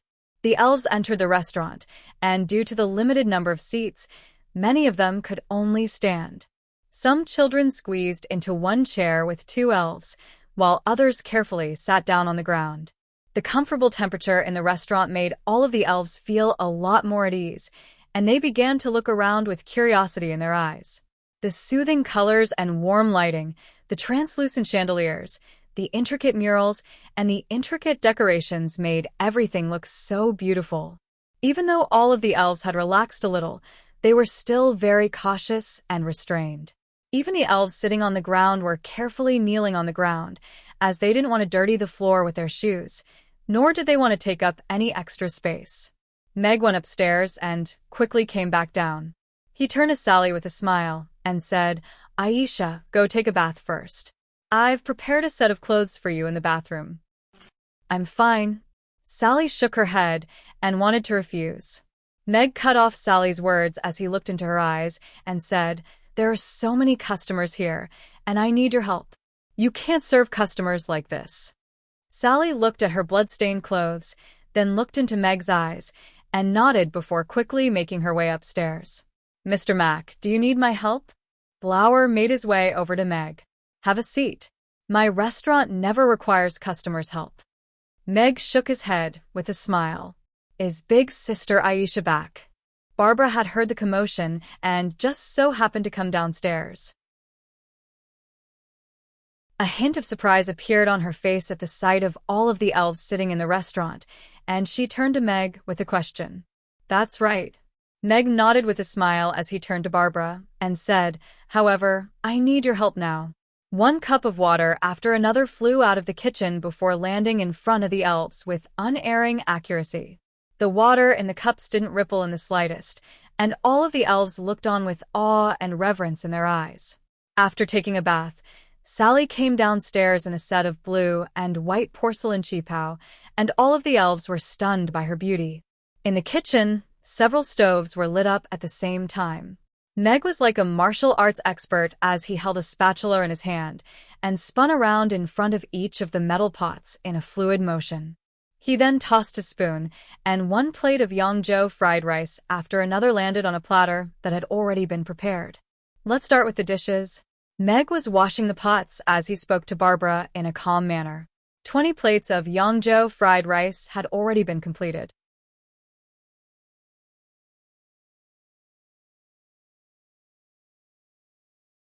Chapter 8:15. Plates of fried rice flew out of the kitchen and scattered toward the elves who were sitting near the entrance. The alluring aroma of fried rice spread in all directions. The colorful Yangzhou fried rice looked like it was made of chopped-up rainbows in the sky. It was placed on elegant white porcelain plates, and there was no need for any patterns. The fried rice itself was the most beautiful decoration, and it glowed slightly under the light. It was so tempting. Gulp. Gulliolu gulping sounds and rumbling stomachs sounded in the restaurant. All of the elves' eyes were attracted by the flying plates of Yangzhou fried rice. The alluring aroma was beyond their imagination. The fluttering plates landed lightly, starting from the direction of the door, accurately landing in front of each elf. There was even a spoon on each plate. The elves who received the fried rice were at a loss. The alluring aroma in front of them made them unable to move their eyes away. However, no one picked up a spoon to eat, and they seemed to be a little uneasy. After washing the pots, Meg walked to the entrance of the kitchen with a smile and said to the elves, "Eat. Everyone will get their fried rice, but you'll have to wait for a while." The elves looked at the smile on Meg's face. Although he was a human, he looked very amiable, and they couldn't help but want to trust him. After receiving Meg's permission, the elves all picked up their spoons and scooped a spoonful of fried rice into their mouths. It was as if a delicious bomb had exploded in their mouths. The taste of all kinds of ingredients blossomed in their mouths, and they were all blended into their mouths. They constantly attacked their taste buds, and it was irresistible. There was also a faint fragrance among the fried rice. It didn't belong to any of the ingredients, but it was impossible to ignore. The fragrance was so clear, and it blended perfectly with all of the ingredients. Even after swallowing, the fragrance still lingered in their mouths. The children couldn't describe what kind of fragrance it was, but it gave them a different kind of warmth. It flowed down their throats, and then gradually spread through their hearts. They felt the power of life, and the feeling of hunger disappeared. Their stomachs were warm, and even their hearts seemed to be warmed. "It's so delicious. This is the most delicious food I've ever eaten. It's a pity that my little sister won't be able to eat it. This must be the most delicious food in the world, right? How can it be made into such delicious food? It's so warm and comfortable. I miss Mommy." The elves looked at the Yangzhou fried rice in their hands, and their faces were filled with surprise and disbelief. Some elves even shed tears, and some elves were cured. However, the deliciousness of the food triumphed over everything else. How could one bite of such deliciousness be enough? The sound of spoons clanking against the plates could be heard. The elves, who hadn't had a proper meal in a long time, couldn't care less about their table manners in the face of such delicious food. They simply couldn't stop eating. The elves who had yet to get their share of fried rice had already swallowed countless mouthfuls of saliva. Their hunger was multiplied by the aroma of the fried rice, and they almost bit the table in front of them. "Uncle Meg, let me help you." Anna had put on her little apron and walked into the kitchen with a little stool. She looked at Meg with a serious expression as she spoke to him. Meg looked at Anna and put a plate of winter bamboo shoots aside with a smile. "Okay, then can I ask Anna to help me cut these ingredients? The size should be the same as the potatoes you cut just now." "All right." Anna nodded with an earnest expression. She picked up the bamboo shoots and began to carefully cut the ingredients in her own little area. 5 pots of Yangzhou fried rice were made by Meg before being served to all of the elves by Barbara and Sally. Even though the Yangzhou fried rice still wasn't enough, all of the elves' hunger and debilitation had been completely alleviated, and their minds had also become very clear. It was just like when the princess had healed them in the Wind Forest, and their entire bodies were brimming with a sense of comfort. All of the elves who had finished their meals made way for the elves who hadn't eaten yet. Even though their clothes were in tatters, they still displayed the elegance and grace of elves. The sounds of praise never stopped, and the elves wore blissful expressions on their faces.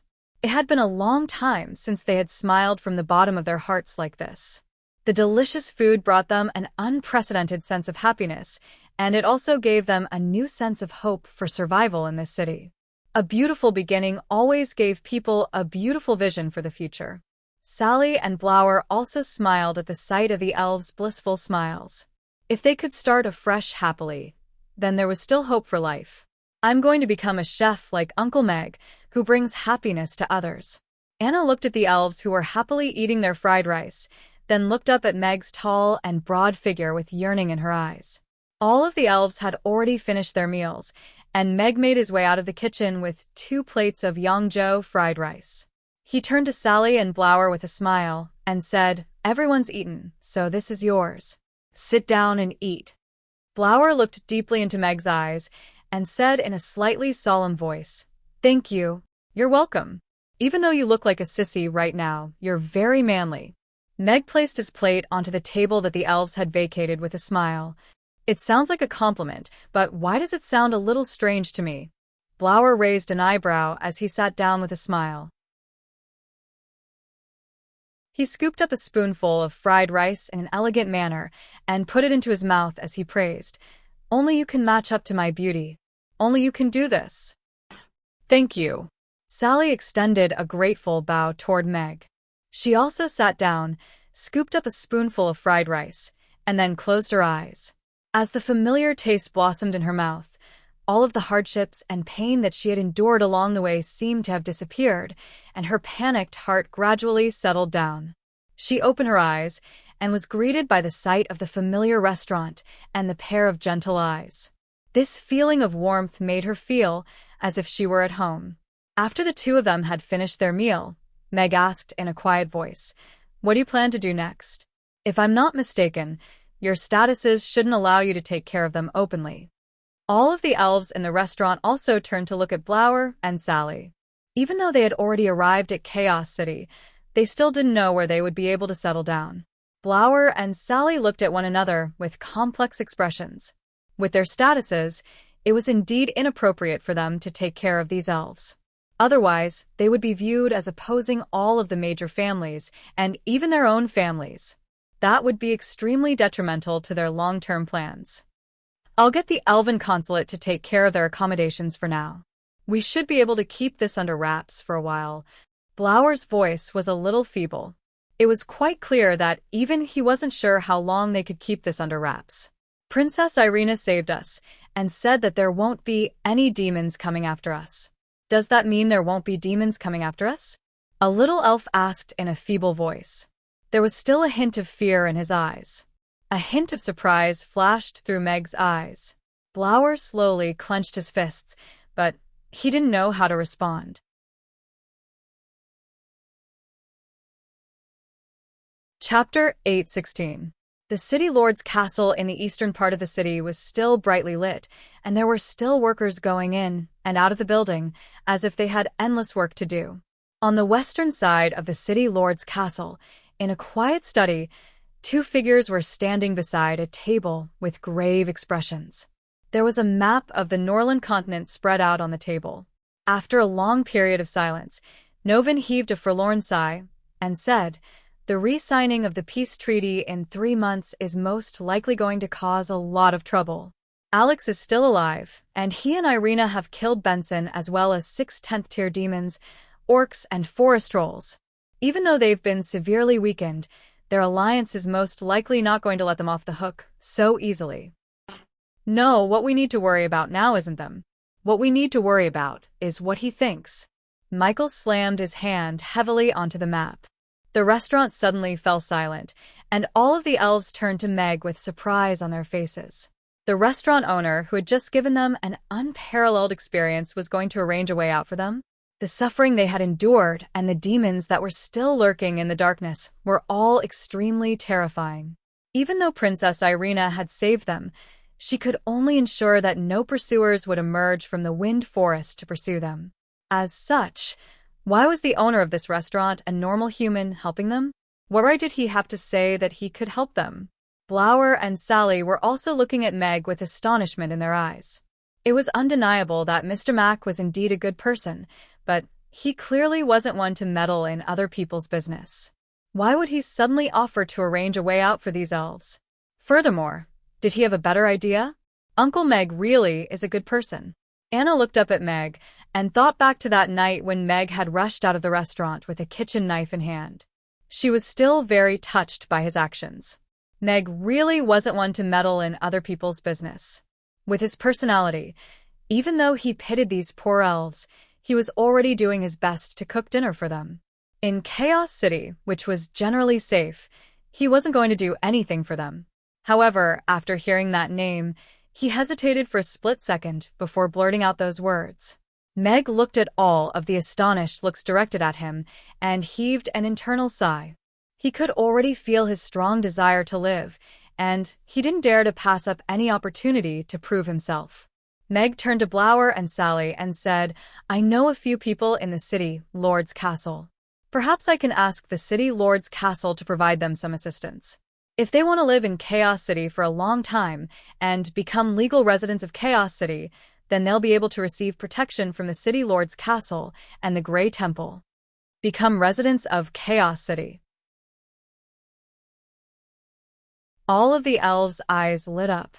They knew some information about Chaos City. The elves living in Chaos City didn't have to worry about being attacked or hunted down by demons.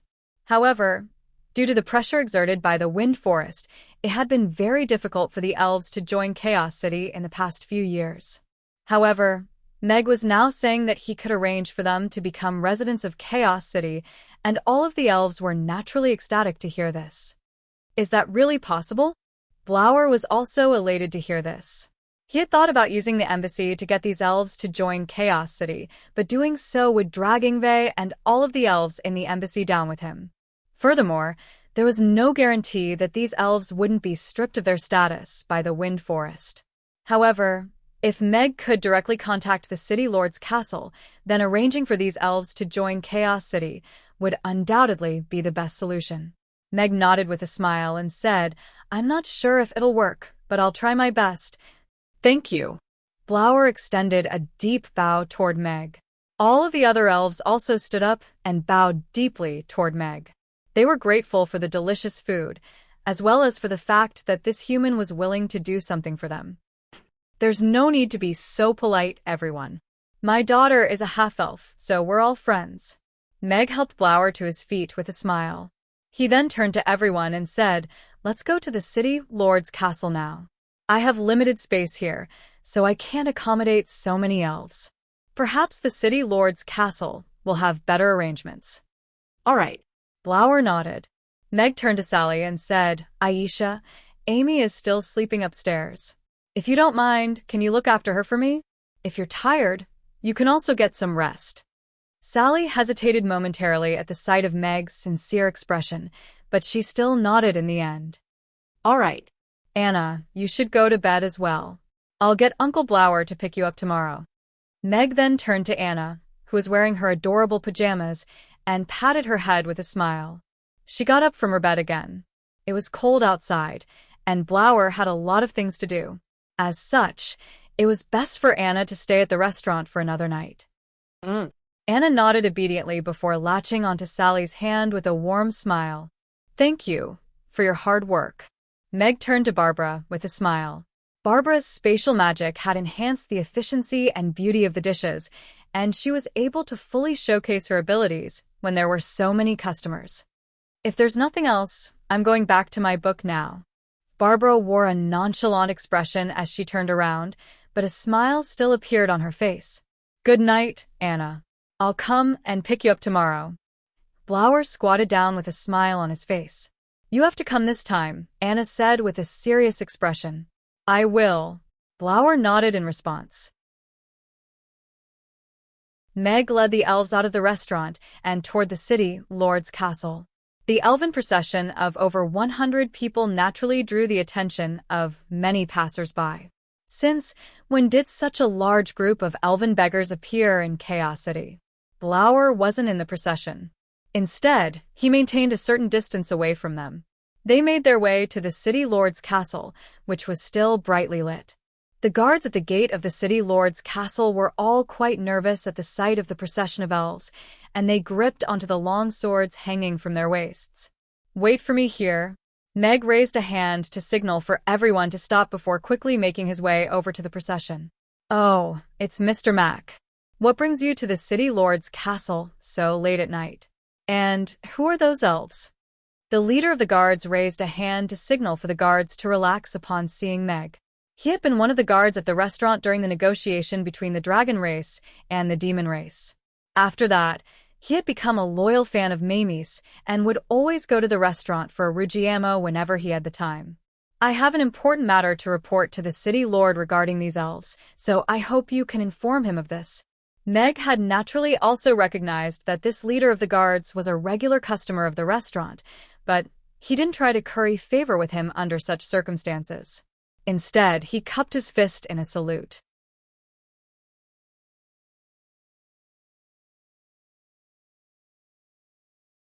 Chapter 8:17.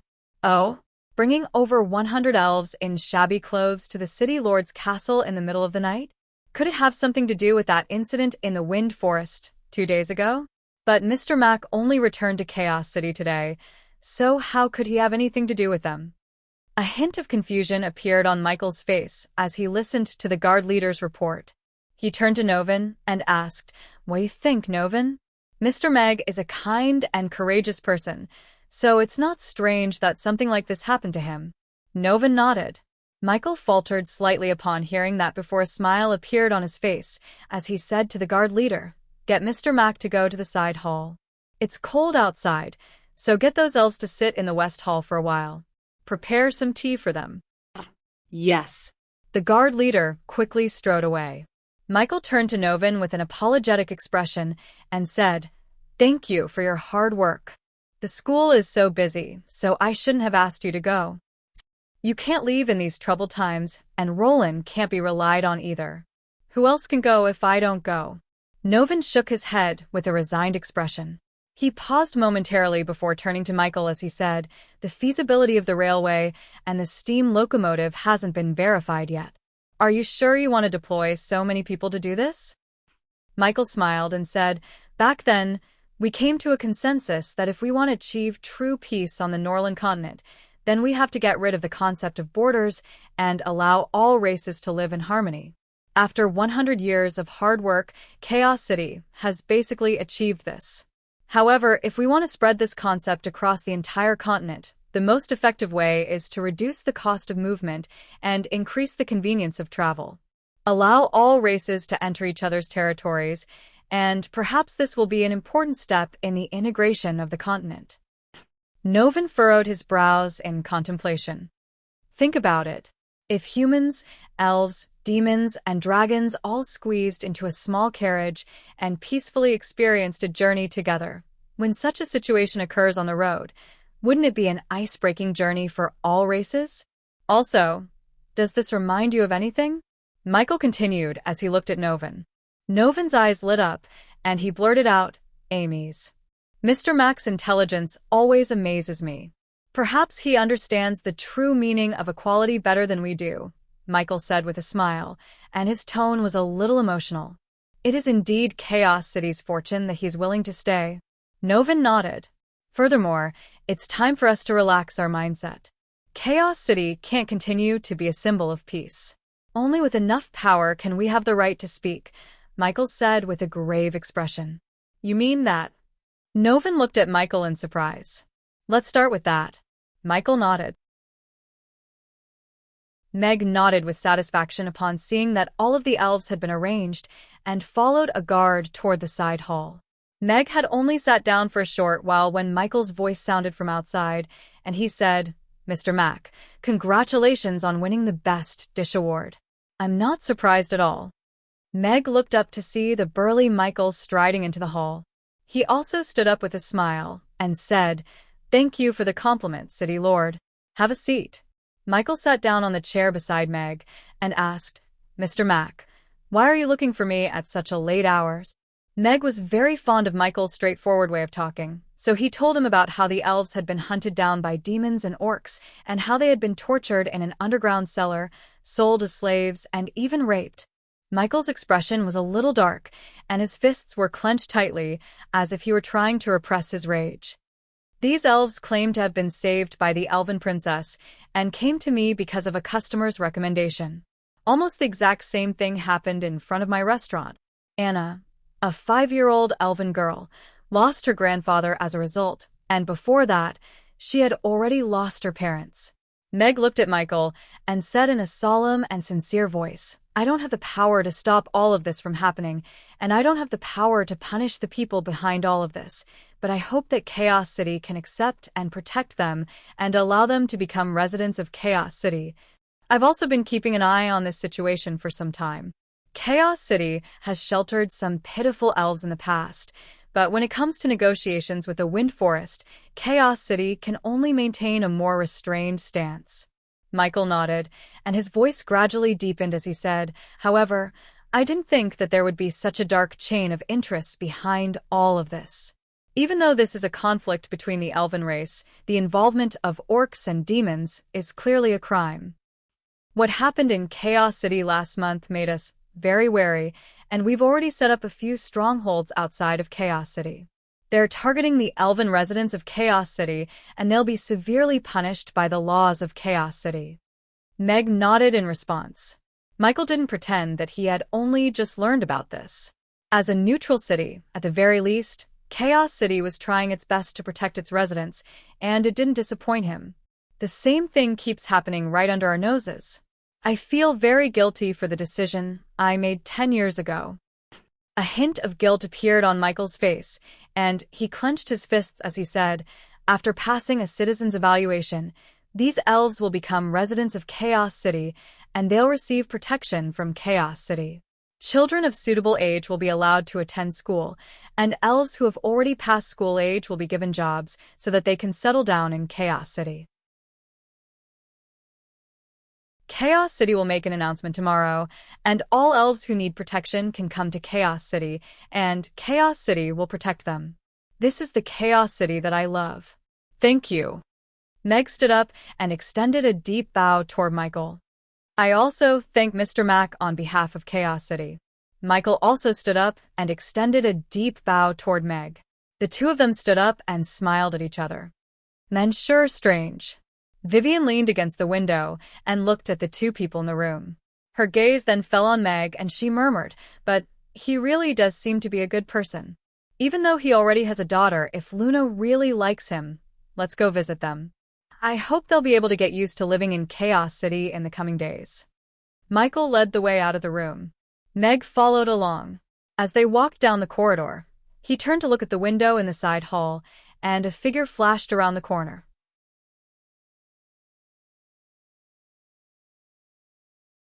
Chapter 8:18. Meg nodded with a smile. Looking at the smile on Michael's face, he felt as if he could see himself after Amy had grown up. Regardless of whether she had grown up or not, she would always be a child in his heart. Michael received all of the elves and announced that they were welcome to Chaos City and that the City Lord's castle would help them live in Chaos City. All of the elves were overjoyed, and all of them bowed to Michael and Meg in gratitude. Meg looked at the tears on the children's faces with a heavy heart. All he could do was arrange for these children to live here. Who knew how many more elves were suffering from the pain of being separated from their loved ones? However, with Michael's promise, there would most likely be more and more elves coming to Chaos City to seek refuge, and that would reduce the number of such tragedies. Meg followed the workers of the City Lord's castle to escort all of the elves to their accommodations. When he came out of the City Lord's castle, it was already midnight, and Michael had someone drive him back to the restaurant. After getting off the horse-drawn carriage, Meg thanked the coachman before making his way into the restaurant. There was still a small lamp in the restaurant for him. He took down the sign on the door and opened it quietly. There was no one on the first floor. After locking the door, Meg tiptoed upstairs and pushed open the door. Amy and Anna were sleeping on their small beds, while Sally was lying on the large bed, fast asleep. Meg looked at the relaxed and comfortable smile on Sally's face and shook his head with a smile. It appeared that this trip had indeed exhausted her a lot of energy.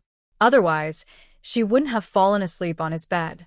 Meg's gaze trailed down her slender legs, and his gaze settled on the pair of black leather shoes on Sally's feet. It appeared that she had only wanted to take a short nap, but Meg couldn't bear to wake her up at the sight of her sleeping soundly. He stood by the bed and hesitated for a long while before reaching out a hand toward her slender legs. 10 minutes later, Meg heaved a long sigh as he stood up from the side of the bed. His legs were a little wobbly. It turned out that it was not an easy task to take off the woman's shoes without alarming her. Meg looked at the shoes that were still warm and shook his head helplessly. This was the first time he had done something like this. Even though Sally didn't wake up, she seemed to have sensed that her legs were no longer bound. She rolled over comfortably before withdrawing her legs from outside the bed. She curled up her body slightly, and her tight cheongsam and long legs appeared rather seductive under the dim light of the warm lamp. "Don't catch a cold." Meg remained unmoved and pulled the quilt over her. Then he walked to the small bed and tucked the two little guys in. He stood by the bed and watched them for a while. Then, with a smile, he took pajamas and a chef's suit from the wardrobe and went out quietly. After washing up, Meg went downstairs. After bargaining with the system, he bought a set of quilts and nestled in the recliner behind the counter, ready to make do for the night. "It's been a while since I made a new dish. It's time to learn how to make stinky tofu." Meg looked at the shiny golden button in the corner of his mind and hesitated for a while. In the end, he didn't click on it. Instead, he asked in his mind, "System, can I buy a gas mask in the trial space? I can't even stand the smell of stinky tofu from afar, let alone make it in close proximity. Also, I might have to repeat it countless times. That would really stink me to death." The trial space is not a physical entity, so you can't bring a gas mask in. Also, as a chef, accurately grasping the taste of ingredients and food is the most basic ability.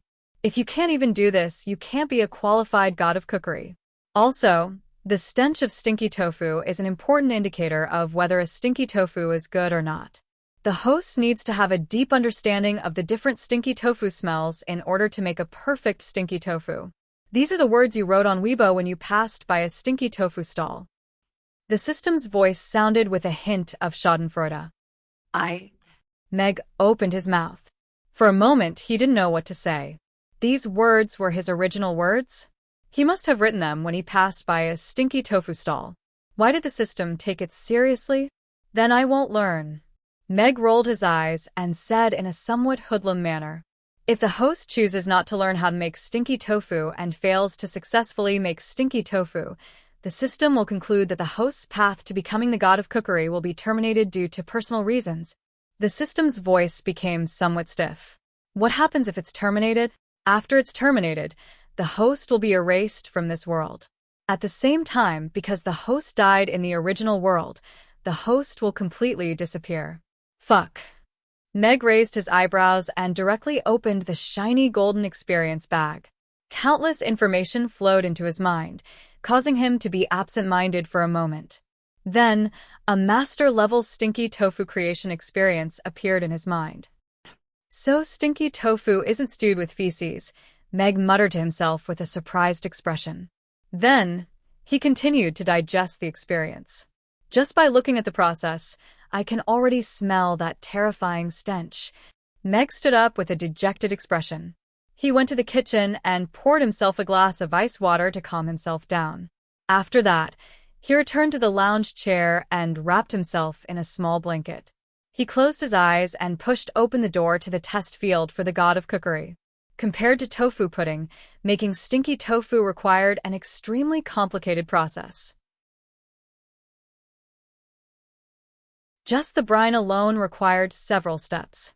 Furthermore, even after the system's optimization, it still required 3 days of waiting before it could be considered a success.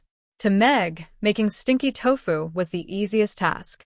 With the experience of making tofu pudding, he only had to make some slight changes to a few steps. After practicing a few more times, there would be no problems.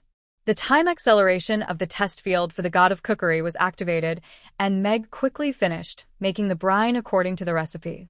He leaned back and opened the lid with a reluctant expression. Meg already had some expectations in his heart. However, when that terrifying stench rushed toward him, he realized that he had greatly underestimated this stench. He jumped back 2 meters and crashed into the wall behind him. The lid flew out of his hand and embedded itself into the wall with a loud clang. This was an indescribable stench. Even an exploding toilet would have to concede defeat in front of this stench. It was as if all the stench in the world had been fused together and then exploded in an instant. Holy fuck. System, hurry up and let me out. I don't want to be the god of cookery anymore. Meg covered his nose as he slammed the wall. His face had turned green. Once you enter the test field for the god of cookery, you can't quit unless you successfully learn the dish, or the 365 days are up, the system's calm voice sounded. Fuck. Meg's face gradually turned red due to the lack of oxygen. In the end, he couldn't help but take a deep breath. His face paled, and he fainted.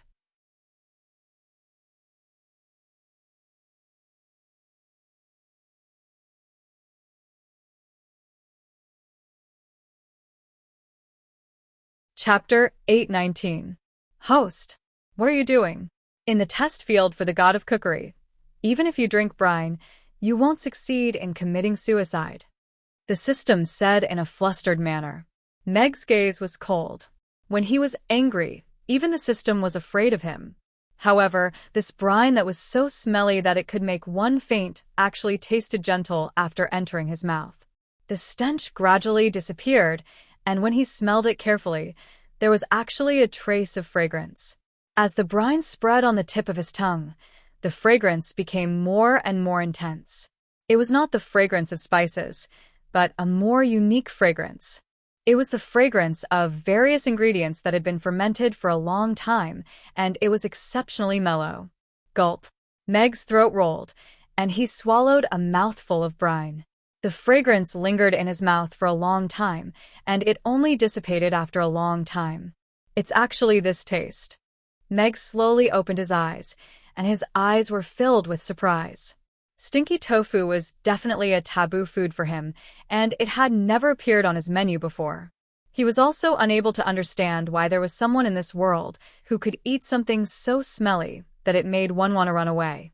However, this mouthful of brine had greatly changed Meg's view of the dish. What kind of taste would be produced when the rich and mellow brine collided with the tofu? It was a delicacy that was worth looking forward to. The fragrance in his mouth gradually dissipated, and the stench in the air assaulted him once again. This time, although Meg did not exaggeratedly jump a few meters away, he still took a step back.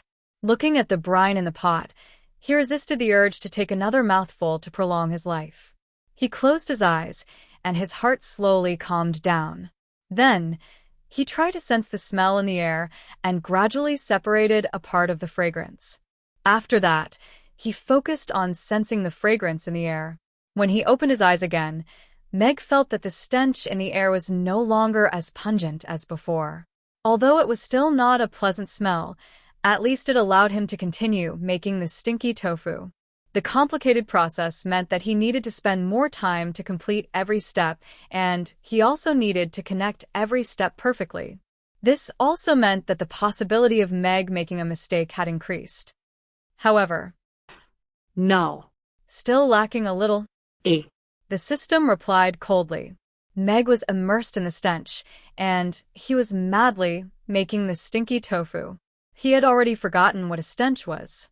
His nose only followed the various smells, and he was trying to find the most harmonious combination.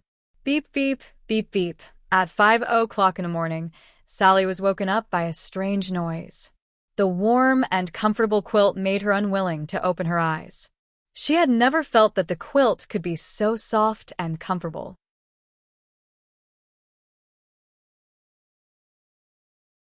The bed and pillow were also exceptionally soft, as if she was sinking into a ball of cotton. Wait, this is... Sally immediately opened her eyes. Looking at the strange yet familiar surroundings, her eyes gradually widened. As if thinking of something, Sally abruptly turned her head to look beside her. There was no one else on the spacious bed, which made her sigh in relief. Sally lifted the quilt and took a look. Her clothes and stockings were still on her. Although the cheongsam was a little messy, it should be normal after sleeping with clothes on. Only then did Sally completely relax. Thinking back, after she had accompanied Anna to bed last night, she had only wanted to close her eyes and rest for a while, but she was simply too tired and ended up sleeping all the way until the sun came up. Thinking that this was Meg's bed, Sally's face immediately reddened. She didn't expect to fall asleep on a man's bed and sleep until dawn. But when I was lying on the bed last night, I seemed to be wearing shoes. Then why? Sally looked at the side of the bed and saw a pair of black leather shoes neatly placed on the side of the bed. Could it be? Sally suddenly remembered that ants seemed to have crawled over her feet in her sleep last night. Thinking back, she still had some recollection of that numbing feeling, and her face, which was already a little red, became even redder. Although she didn't think that Meg was a despicable person who would take advantage of her, and perhaps he just wanted to let her have a good night's sleep, the thought of a man taking off her shoes for her and even touching her feet made her feel both embarrassed and angry. She wanted to find a hole to hide in. Huh? Big sister Aisha, why are you here? Where's father? Amy was woken up by the alarm clock. She sat up and looked at Sally in confusion. Didn't big sister Aisha go back last night? Did she sleep with Uncle Meg? Anna poked her head out from behind Amy with a curious expression. Ugly Duckling was trying its best not to fall off the bed, and also looked at Sally with wide eyes. Sally turned around to look at the three curious little ones, and a panicked expression appeared on her face. She waved her hands and said, "It's not what you think." Wow. This is the first time something like this has happened. Amy jumped down from the small bed with excitement on her face. She then lifted a corner of the blanket and asked curiously, "Then where would father be hiding?" "There's nothing under the blanket?" "Then what about under the bed?" "There's nothing under the bed, either." Anna put down the blanket in her hands and looked up with a shake of her head. Ugly Duckling ran to the wardrobe with excitement on its face and pulled on the wardrobe door. Amy and Anna ran to the wardrobe at the same time and then pulled open the wardrobe door on both sides. There was nothing in the wardrobe aside from neatly folded clothes. "There's nothing here."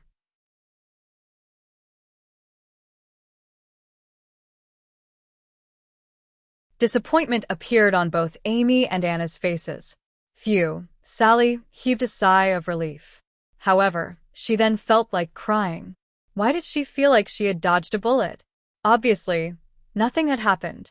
She had only accidentally fallen asleep on Meg's bed. "Don't worry, big sister Aisha.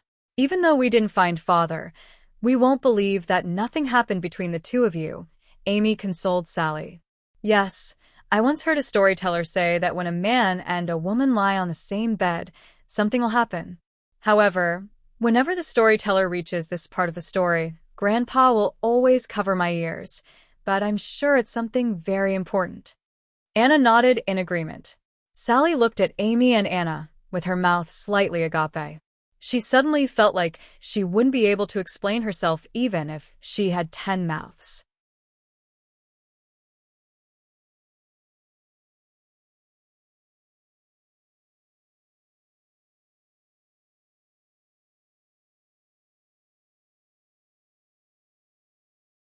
Chapter 8:20. Meg, who had just come out of the test field for the god of cookery, didn't even have a chance to take a deep breath of fresh air before he was startled by Amy's sudden question. He looked at the curious Amy and Anna, who were poking their little heads out of the staircase, and suddenly realized what had happened. The two of them must have woken up this morning and discovered Sally lying on the bed, so they came up with this bad idea. Thinking of the terrible consequences that this misunderstanding could lead to in the future, Meg hurriedly shook his head with a smile and said, "How could that be? Father went out last night, so big sister Aisha slept with you two in the room. Father slept alone on this recliner last night, so he didn't sleep with Aisha." "I see." Amy looked at the blanket on the recliner with a slightly disappointed expression. "Yeah, big sister Aisha slept with us last night. She must have been too tired, so she also fell asleep." Anna nodded with a pained expression. "All right, I believe you." Amy nodded before turning to Meg with a curious expression and asked, "So, Father, what are we having for breakfast?" Anna also looked at Meg with an expectant expression. "You can order whatever you want on the menu. I'll make whatever you want." Meg heaved a sigh of relief. Thankfully, Amy was a foodie and wouldn't dig into this matter. He only hoped that she would forget about this matter the next time he saw Irina. Upstairs, Sally tidied up her clothes as she walked out of the room. Her face was still red, and her head was a little dizzy. She had never experienced this kind of situation before, and she didn't know what kind of strange things the two of them would say. She had to stop them. Click. Just as Sally walked out of the room, the door of the opposite room also slowly opened. Barbara walked out of the room, rubbing her sleepy eyes. As soon as she opened her eyes, she happened to meet Sally's eyes, and both of them stopped in their tracks. Barbara looked at Sally, whose hair and clothes were a bit messy, and whose face was still red. Her eyes gradually widened as if she had discovered something incredible. Sally became even more anxious at the sight of Barbara's widening eyes. She really didn't know how to explain herself. The two of them stood facing each other, and the atmosphere was somewhat awkward and silent. "Sister Aisha, did you sleep with the boss?" Barbara broke the silence after a while. Sally broke down. The farce about whether Sally and Meg slept together came to an end after Meg tried his best to clarify. However, during breakfast, the atmosphere at the table was still a little strange. Sally was sitting opposite to Meg, eating her fried rice with her head lowered. Although she had regained her composure, she still avoided looking at Meg.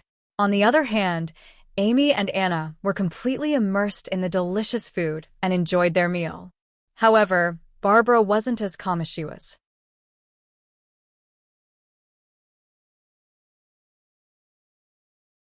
She looked at Meg and Sally with a scrutinizing expression, trying to find some clues from their expressions. Compared to the usual relaxed and cheerful atmosphere, the dining atmosphere was a little more depressing. Yabamiya, who was eating a Rigiamo off to the side, also noticed the strange atmosphere. Her golden dragon tail swayed gently behind her, and she asked in confusion, "What happened? Why aren't you saying anything?" "Last night, Sister Aisha." Amy swallowed the tofu pudding in her mouth and was just about to say something. "Aisha just came back last night. Although she rested for the night, she should still be a little tired. Today is the first day of the restaurant's reopening, so it might be a little busy. Be prepared." Meg finished Amy's sentence for her. He didn't know what she was trying to say, but children's words carried no harm, so he had to nip this rumor in the bud. Otherwise, there was a very high chance that it would spread. "Yes, Sister Aisha just came back last night, and Anna said that they brought back a lot of elves. Sister Aisha is a hero." Amy looked at Sally with admiration and reverence in her eyes. "It's great that Aisha is back. We've been so worried about you too." Yabamiya looked at Sally with a smile. She had been on tenterhooks for the past few days. Yes, it's great that you're back. Meg also nodded with a smile. Sally could sense the concern in Yabamiya's eyes, as well as the gentle look in Meg's eyes, and the displeasure in her heart gradually dissipated. Meg clearly wasn't the type to take advantage of others when they were down. He had only removed her shoes for her, so that she could sleep more comfortably. A smile appeared on her face, and she nodded as she said, "I'm fine." The awkward atmosphere was thawed by Sally's smile. Sally took a glance at Meg, and a hint of indescribable emotions welled up in her heart.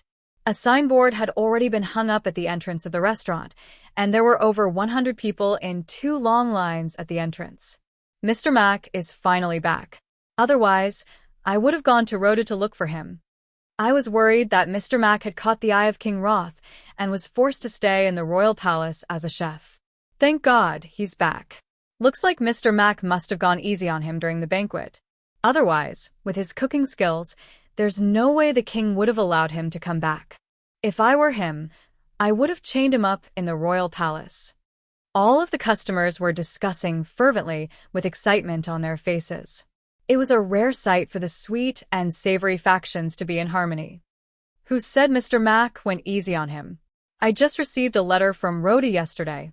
My brother-in-law told me that Mr. Mac won the Best Dish Award during the banquet, but he turned down the king's offer of a high-ranking official and a high salary. He also turned down the opportunity to rise to the top in the Roth Empire. A young man in a lavish robe in the line yelled.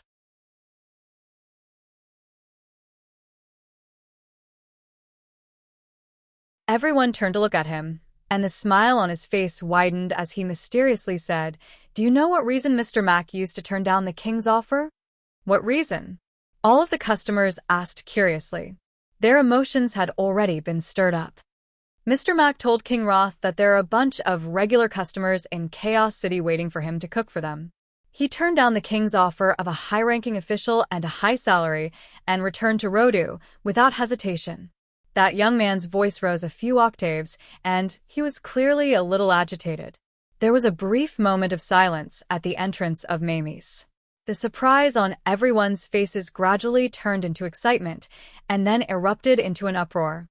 Mr. Mac actually gave up such a great opportunity for us. I'm so touched. Regular customers? What an affectionate title. I feel like I'll never be able to leave Mamie's.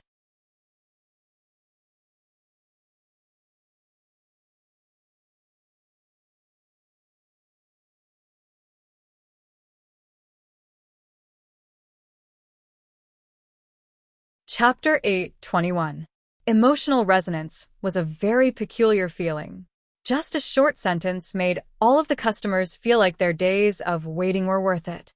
The feeling of being valued more than the king made everyone feel a sense of bliss. Given the same choice, no one dared to say that they could do what Meg had done. Soon, some of the people who had received news from Rodu began to narrate the events that had transpired during the palace banquet. The competition was supposed to be a simple one, but Mag had triumphed over countless chefs' corpses to secure the best dish of the palace banquet. There was also a version where Meg seduced the king with his body, forcing the female servants to serve his dish to the king. The king was very fond of the dish after tasting it, and as such, received the Best Dish Award. Mr. Mac really wanted to punch someone in the face after hearing this version. The royal banquet in Rodu had become the hottest topic of the morning for all of the customers, and they knew that most of these versions weren't very reliable. However, Meg was the only chef from Chaos City who had traveled to Rodu to win the Best Dish Award, and that was already a legend in itself. After all, there was no other occasion on the entire continent where so many renowned chefs had gathered. After breakfast, Meg pushed his bicycle out with the breakfast he had brought for Crassus in the basket. He greeted all of the customers with a smile on his face. He wasn't used to such a harmonious atmosphere in the morning. Amy climbed onto the back seat of the bicycle and asked, "Do you guys think tofu pudding should be salty or sweet for breakfast?" "Of course it should be sweet. Salty tofu pudding is heretical." "Bullshit. Salty tofu pudding is the best of all tofu puddings." Meg shook his head with a resigned expression. He glared at the petals and carried the giggling Amy to class. When he returned to the restaurant, the sweet and savory factions were still arguing over whether the tofu pudding should be eaten sweet or savory. There were quite a few detailed arguments being made, and Mag felt as if their debating skills had improved significantly. In fact, they were even better than the mathematicians in Rodu. The restaurant opened for business, and the customers filed in and began to order. Perhaps it was because they hadn't eaten delicious food for a few days, so many people ordered 1 or 2 more dishes than usual, increasing the amount of food they ordered. After all, this was the first meal after his return, and Mag didn't want to see customers lining up for breakfast. Hence, he went all out, and breakfast was brought out from the kitchen and served to the customers' tables. His efficiency was very high. The customers also spontaneously took care of the customers behind them. After the meal, they immediately paid the bill and left, not occupying the table for a long time.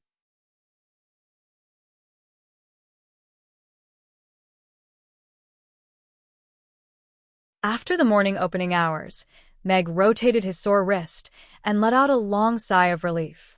Even with his current physical fitness, preparing breakfast for 300 people in an hour and a half was not an easy task. However, looking at the happy smiles on the faces of the guests, he felt very satisfied. Meg took off his apron and walked out of the kitchen with a glass of water. Sally and Yabamiya were cleaning the dining room. Ling ling. A knock sounded on the door, and Meg made his way over to open the door with a glass of water. Gloria was standing outside the door, wearing a long blue dress. Her slightly wavy blonde hair was still draped over her back. She smiled at Meg and said, "Mr. Meg, may I have some of your time?" "Of course, the restaurant is being cleaned right now." "Please take a seat, Ms. Gloria." Meg was slightly surprised to see that it was Gloria, but he still smiled as he led Gloria to an outdoor table. Gloria sat down and looked at Meg with reverence in her eyes. "I heard that Mr. Meg won the Best Dish Award at the Royal Banquet. Congratulations." "Thank you." Meg nodded with a smile and asked, "Are the dresses and other accessories ready?" Meg had heard about the competition between Gloria and Cyril from her. Meg wasn't very fond of the second son of family Moreton after the incident at Ricky's rotisserie, so he was naturally more willing to let Gloria win the competition.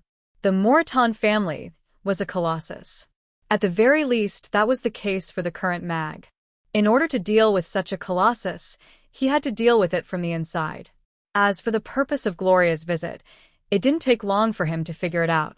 This young mistress wouldn't come to him so early in the morning to talk about her life goals. Gloria nodded with a hint of pride on her face as she replied, "That's right." Due to the increase in the number of tailors and the increase in proficiency, all of the sets have been completed. The dresses will be delivered to the customers one by one after 3 inspections, and the other 2 dresses will also be officially released tomorrow. Very good.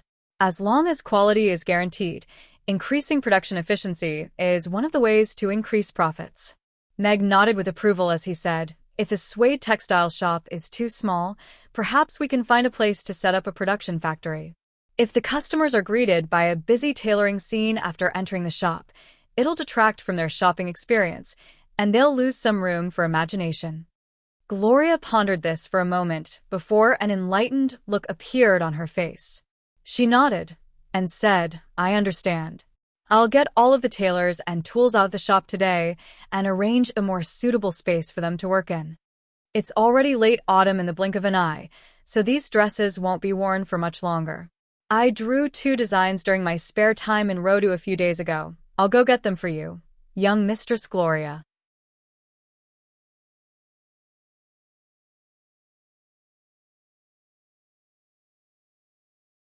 Constantly releasing new products is an important prerequisite for a women's clothing shop to remain the #1 priority in women's hearts, Meg said as he rose to his feet and made his way into the restaurant. "Did you draw 2 designs in your spare time?" Gloria's mouth gaped open slightly as she looked at Meg's departing figure with an expression of reverence in her eyes. Beautiful dresses, fresh and adorable dresses. The designs for the 3 dresses had already stunned her to the core. Even the most experienced tailor wouldn't be able to create such beautiful dresses, yet Meg was telling her that he had designed 2 more dresses during his spare time in Rodu, That was simply astonishing. Gloria didn't even need to look at the designs to know that Meg was going to come up with designs that would amaze her.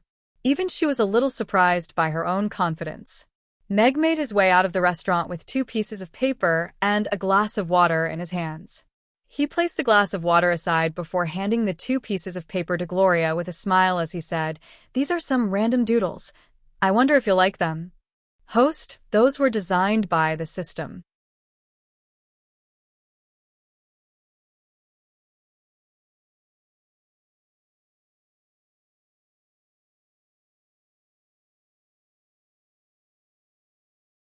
Chapter 8:22. The system's protest was ignored by Meg. After all, he had spent money on it, so he had no qualms about it. As for the system's human rights, He didn't deserve such a thing. Gloria took the 2 blueprints that were tied together with a thin hemp rope. She carefully untied the rope and slowly unfolded the paper. The first thing that came into view was a rather peculiar grayish-white long coat. It had a large lapel design and was knee-length. A thin belt was tied around the waist, accentuating her slender waist. The hem of the coat was draping down, accentuating her figure and temperament. Even though it was only a sketch, it still gave off a sense of elegance and serenity. It was fresh and elegant, and had the temperament of a lady. Gloria was a little dazed. "What a beautiful coat!" Gloria exclaimed after a while. Even though she had never seen a coat like this before, she was certain that this coat would be loved by women the moment she saw the drawing. She even wanted to keep this coat for herself instead of selling it to others. If such a beautiful coat belonged to her alone, how wonderful would that be? However, she also knew that if she wanted to become the successor of Family Moreton, she had to do more than that. She had to win the competition with Cyril. This is a windbreaker. Because the design is more 3-dimensional, it can't be made with ordinary silk fabrics. However, the tailor should know what kind of fabric to use. Meg reminded her with a smile. As an amateur tailor, he didn't dare to point out what to do. However, Meg felt a little happy when he felt Gloria's admiring gaze. After all, it was hard not to be happy when such a beautiful woman looked at him like this. Yes, yes. Gloria nodded seriously. Then, she opened the other blueprint with anticipation. In this blueprint, there was still a windbreaker, but compared to the previous one that was fresh and elegant, this black, cloak-like windbreaker looked domineering. The wide hem of the windbreaker was even more prominent, and it also made people unable to take their eyes off it. It was just that the style did not suit her. "Mr. Mag, you really are a genius." Even an experienced tailor who has been making clothes for several decades is amazed by your creativity. I'm sure these 2 trench coats will lead the fashion trends of this fall and winter and become a topic that all of the women in Chaos City can't avoid. Gloria put away the 2 designs and praised Meg from the bottom of her heart. "Miss Gloria, you're too kind." Meg shook his head with a smile. Even though he didn't know anything about tailoring, Meg felt like he had a good eye for fashion. He had often seen these 2 windbreakers in fashion shows in the past, but they were different styles on the models. However, both of them had their own unique qualities and could satisfy the needs of different women. After that, Meg and Gloria chatted briefly about Luna's foundation.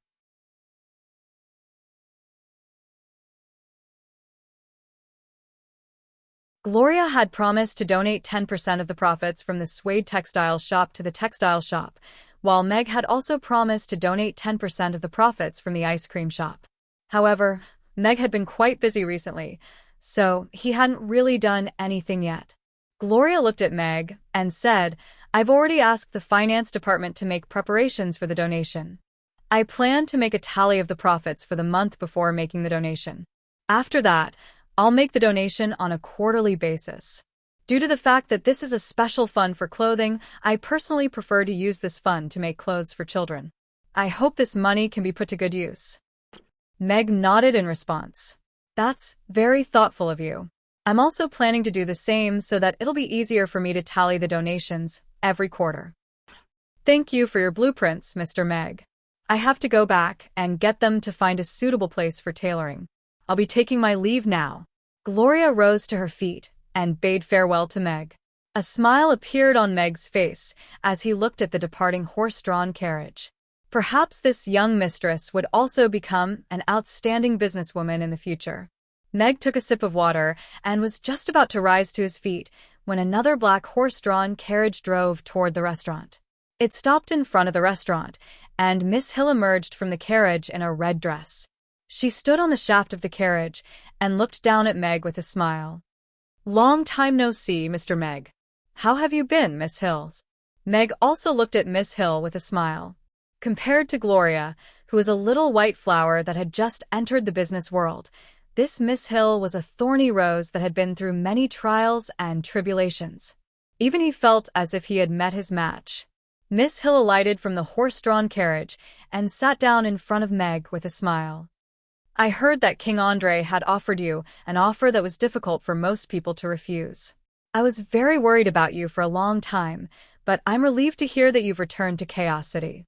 It would be such a waste for a talent like you to stay in the royal palace as a chef. Even if I don't stay in the royal palace, I'm still a chef in Chaos City. It's not a waste, it's just a job." Meg shook his head. He looked into Miss Hill's eyes and said, "But Miss Hill, you don't have as much free time as a chef like me. May I know why you're here so early in the morning? If I say that I want to eat Mr. Meg's breakfast, I wonder if Mr. Mac will make one for me?" Miss Hill asked with a smile. Meg shook his head with a smile. "The morning opening hours have passed. If Miss Hill is here for breakfast, I'm afraid you'll have to come earlier tomorrow. Then let's get down to business. I've already drafted a detailed 3-party contract for the business that Mr. Meg discussed with me before he left."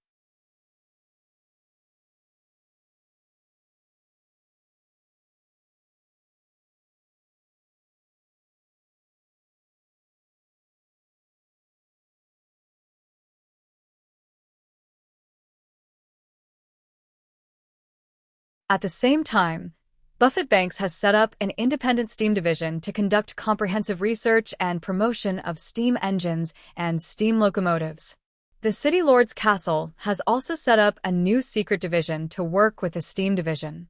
Both parties will collaborate on the development and promotion of steam locomotives. The goal is to have a working steam locomotive by the end of the year. "Now, what we need is Mr. Meg's technical support," Miss Hill said to Meg with a very serious expression. Meg was a little surprised by the efficiency of Buffett Banks and the City Lord's Castle. They had actually completed the initial planning and preparation work in such a short time. After thinking for a while, he nodded and said, "After I've confirmed that there's no problem with the contract, I'll provide all the design drawings and follow up on the project. All right, I look forward to working with you." Miss Hill stood up and extended her hand to Meg. "I look forward to working with you." Meg also stood up and reached out to shake Miss Hill's hand.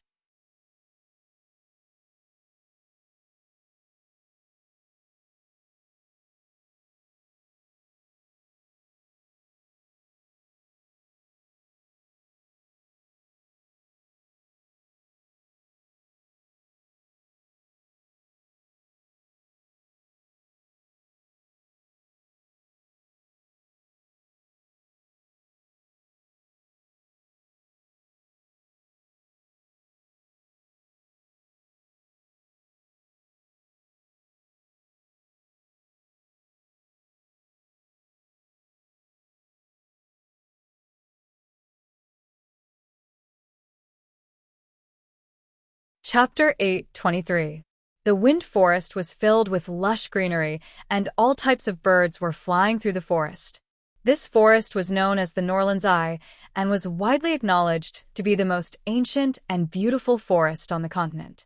The elves, who symbolized elegance and beauty, lived here. They were in perfect harmony with nature, making the plants and trees their friends and even battle partners. Their miraculous ability made all races exclaim in admiration. As such, the Tree of Life became the holy tree of the elven race, symbolizing the harmonious relationship between the elves and nature. However, many of the towering ancient trees had been felled and turned into lumber. The tree houses and wooden cabins in the forest had disappeared, and majestic palaces had appeared in their place. The rings on the trees, which were hundreds and thousands of years old, seemed to be crying for something. However, The elves who were hurrying through the palaces didn't seem to be paying any attention to all of this. It was as if they had already forgotten how many elven warriors' corpses were buried under the forest that their ancestors had once guarded. It had been 3 days since the elven princess returned to the forest. The events that had taken place outside the wind forest that night were still brewing in the forest, and there seemed to be terrifying waves brewing beneath the calm surface. In a grand palace, several elderly elves were gathered together. If any other elves were to see this, they would definitely be surprised to see all of the major elven families' leaders gathered here. Bastard! How many times has Irina ruined our plans? She killed Schubert, changed the laws, and even set free the slaves that were sent out of the forest. Does she still have us in her eyes? Does she think she's already a queen? A slightly obese elf roared in rage. The fat on his body trembled, and his red face appeared to be extremely furious. That's right. Those mercenary groups don't even dare to come to the wind forest to deliver goods. If this continues, our supply of goods will be completely cut off. I was thinking of getting a few young and beautiful girls to warm my bed during this winter, a tall and thin elf beside him said in a frustrated manner. All of the elves in the palace wore furious expressions, and they were all cursing at Irina. The elderly elves sitting near the head of the table were quite calm and didn't participate in the cursing. However, their tightly furrowed brows indicated that they weren't as calm as they appeared to be. That's enough, the tall elf sitting at the head of the table said with some displeasure. The hall gradually quieted down, and everyone's eyes fell on him. Master Borg, what do you think we should do now? One of the elves asked in a quiet voice as he looked at the tall elf in a slightly fearful manner.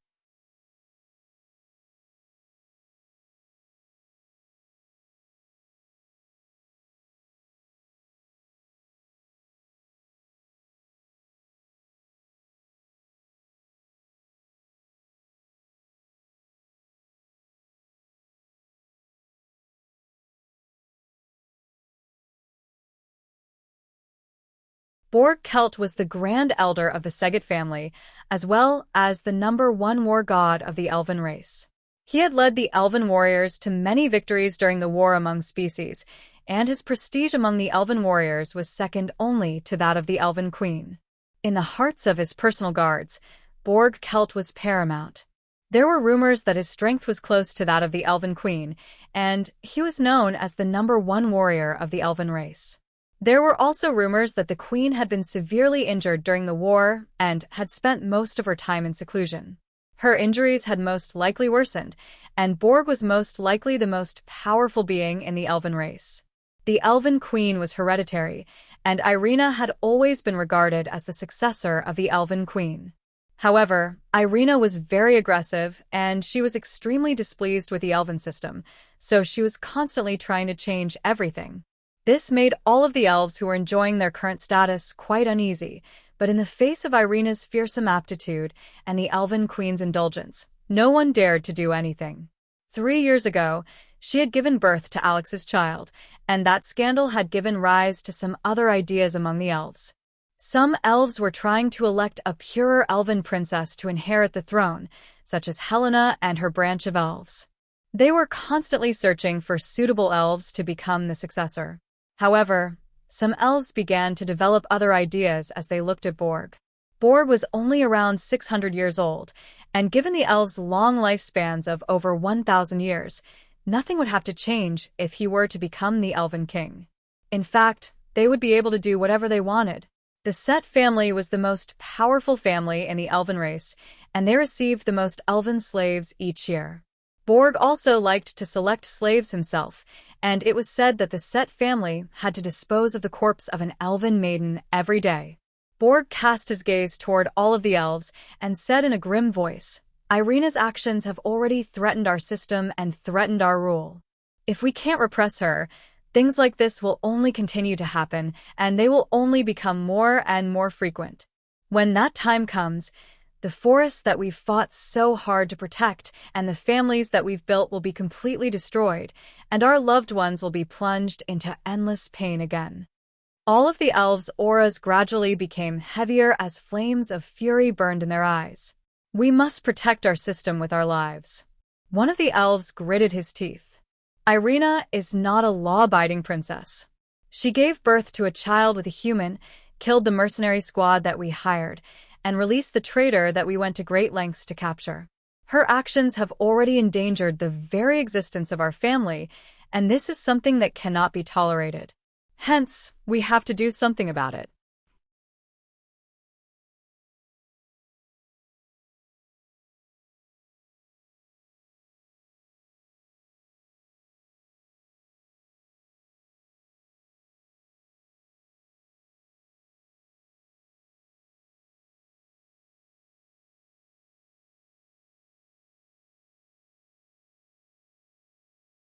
Borg's eyes were as cold as ice, and there seemed to be a frosty aura emanating from his voice. All of the elves' auras gradually began to accelerate. They had already envisioned this scenario countless times, but Schubert's death was like a bucket of cold water that had been poured over their heads.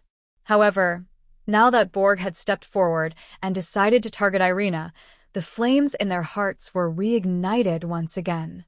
However, we received news from Rhoda 2 days ago that Alex is still alive, and he killed 6 10th-tier powerful beings, as well as Benson. Elliot, the leader of the Brewster family, said in a hesitant manner.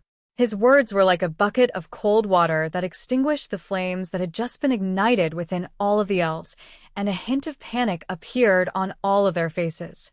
Indeed, the fact that Irina had given birth to a child with a human was something that all of the elves despised, but no one could ignore the fact that the child's father was Meg Alex.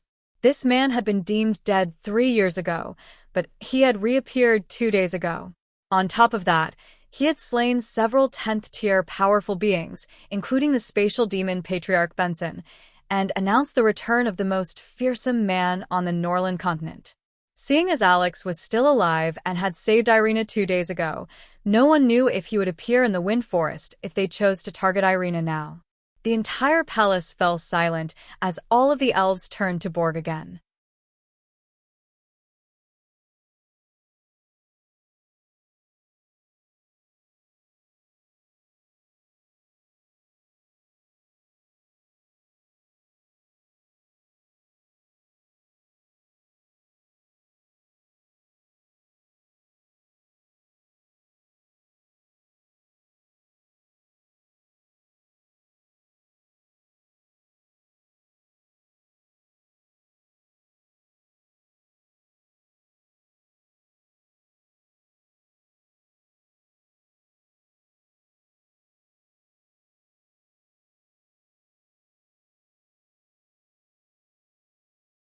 Chapter 8:24.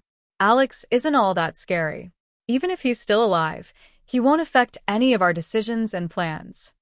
Borg looked at everyone with a relaxed expression and said, I once sparred with him, and I only used 80% of my power to tie with him due to Irina.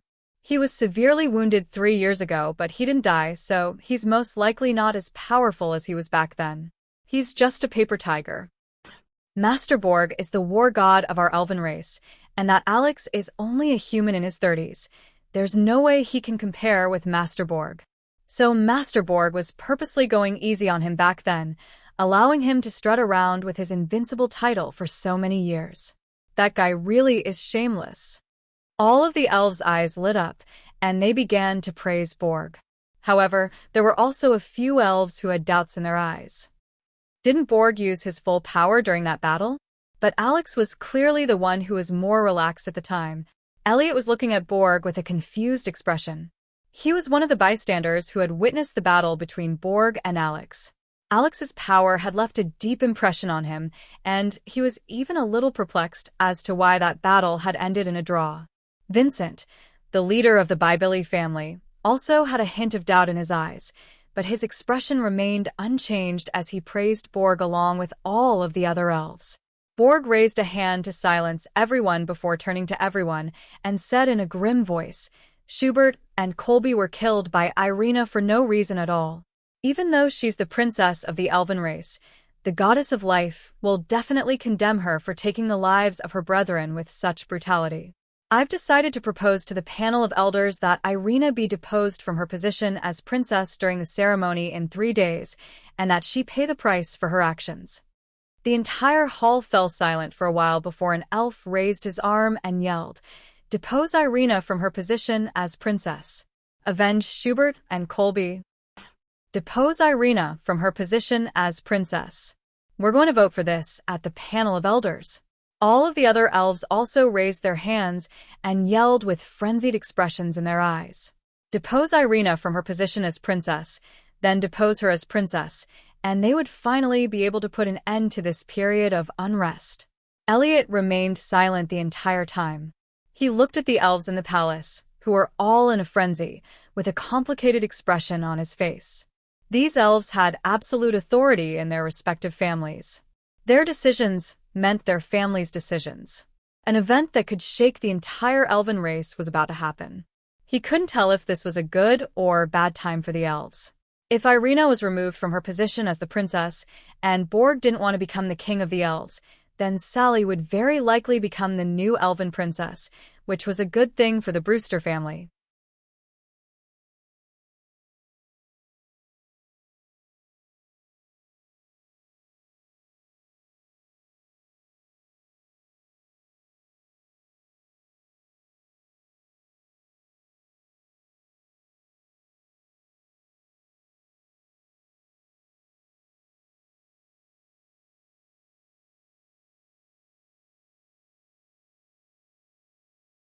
However, Elliot didn't think that the Brewster family would rise to the top of the Wind Forest because of this. Since Borg was able to cripple Irina, who had the support of the Elven Queen, even if Sally became the Elven Princess or even the Elven Queen, she would still have to live under Borg's shadow or become a puppet. Furthermore, what made him uneasy was the news he received this morning. If that news was confirmed, the Brewster family would be facing an unprecedented crisis. Vincent, who was standing diagonally across from Elliot, glanced at the troubled Elliot, and a hint of gloominess flashed through his eyes. However, he quickly hid it and joined the frenzied elves again. Borg said in a deep voice, "Apart from Irina, I heard that it was 2 other elves who ambushed the mercenary squad that day. If they're traitors, find them and kill them. If they're in the Wind Forest, find them and show everyone the price they have to pay for helping traitors like Irina. Burn them." All of the elves chimed in. A hint of surprise flashed through Elliot's and Vincent's eyes, but they quickly hid it. There weren't many elves in attendance, and the gathering didn't last long. After receiving verbal promises from all of the elves, Borg announced the end of the gathering and left the palace. All of the elves also left through the back door, so they didn't attract any attention. Borg walked out of the palace and walked along the corridor toward the backyard.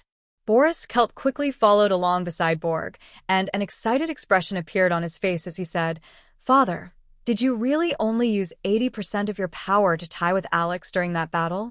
Has your power already exceeded that of the Queen? Or perhaps even the entire Norland continent?" As the leader of the Kelt family, Boris had always been known to be a calm and collected person. However, he was unable to remain calm at this moment. If Irina were to be deposed, then the elven race would lose a candidate to become the next queen. If Borg was already more powerful than the queen and received the support of the majority of the major families, then he could become the first male elven king in the history of the elven race. As Borg's eldest son and the leader of the Kelt family, Boris was a 9th-tier magic caster, so there was a very good chance that he would become the next elven king. Borg didn't slow down as he said in a cold voice, "I encountered Benson many years ago and was almost dragged into the void by his eye beast." Boris's footsteps faltered upon hearing this, and his expression instantly stiffened. Borg had almost been killed by Benson, and 2 days ago, Benson had been slain by Alex in Rodu. A chill and horror descended upon Boris's head at the same time, and all of the beautiful dreams that he had just envisioned were instantly shattered. Borg had lied to all of the elves, claiming that during his battle with Alex had most likely only used 80% of his power to tie with him.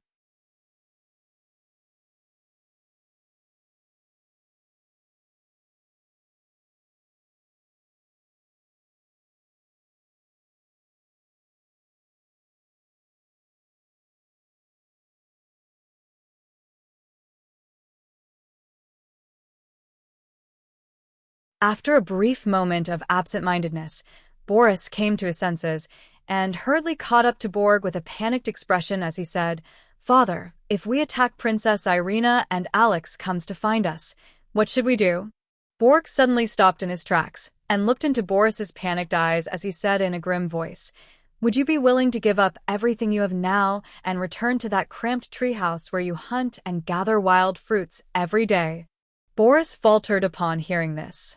He looked at Borg's deep gaze and the majestic buildings around him, and he shook his head without any hesitation.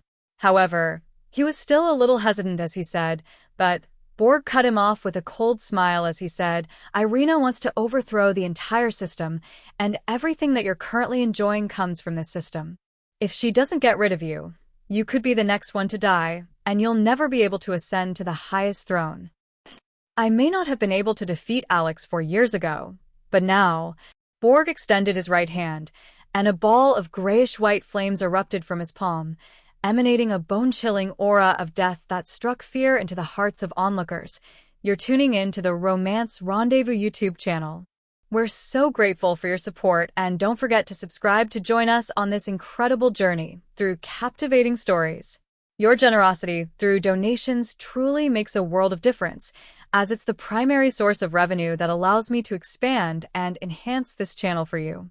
Thank you from the bottom of my heart for being a part of this adventure.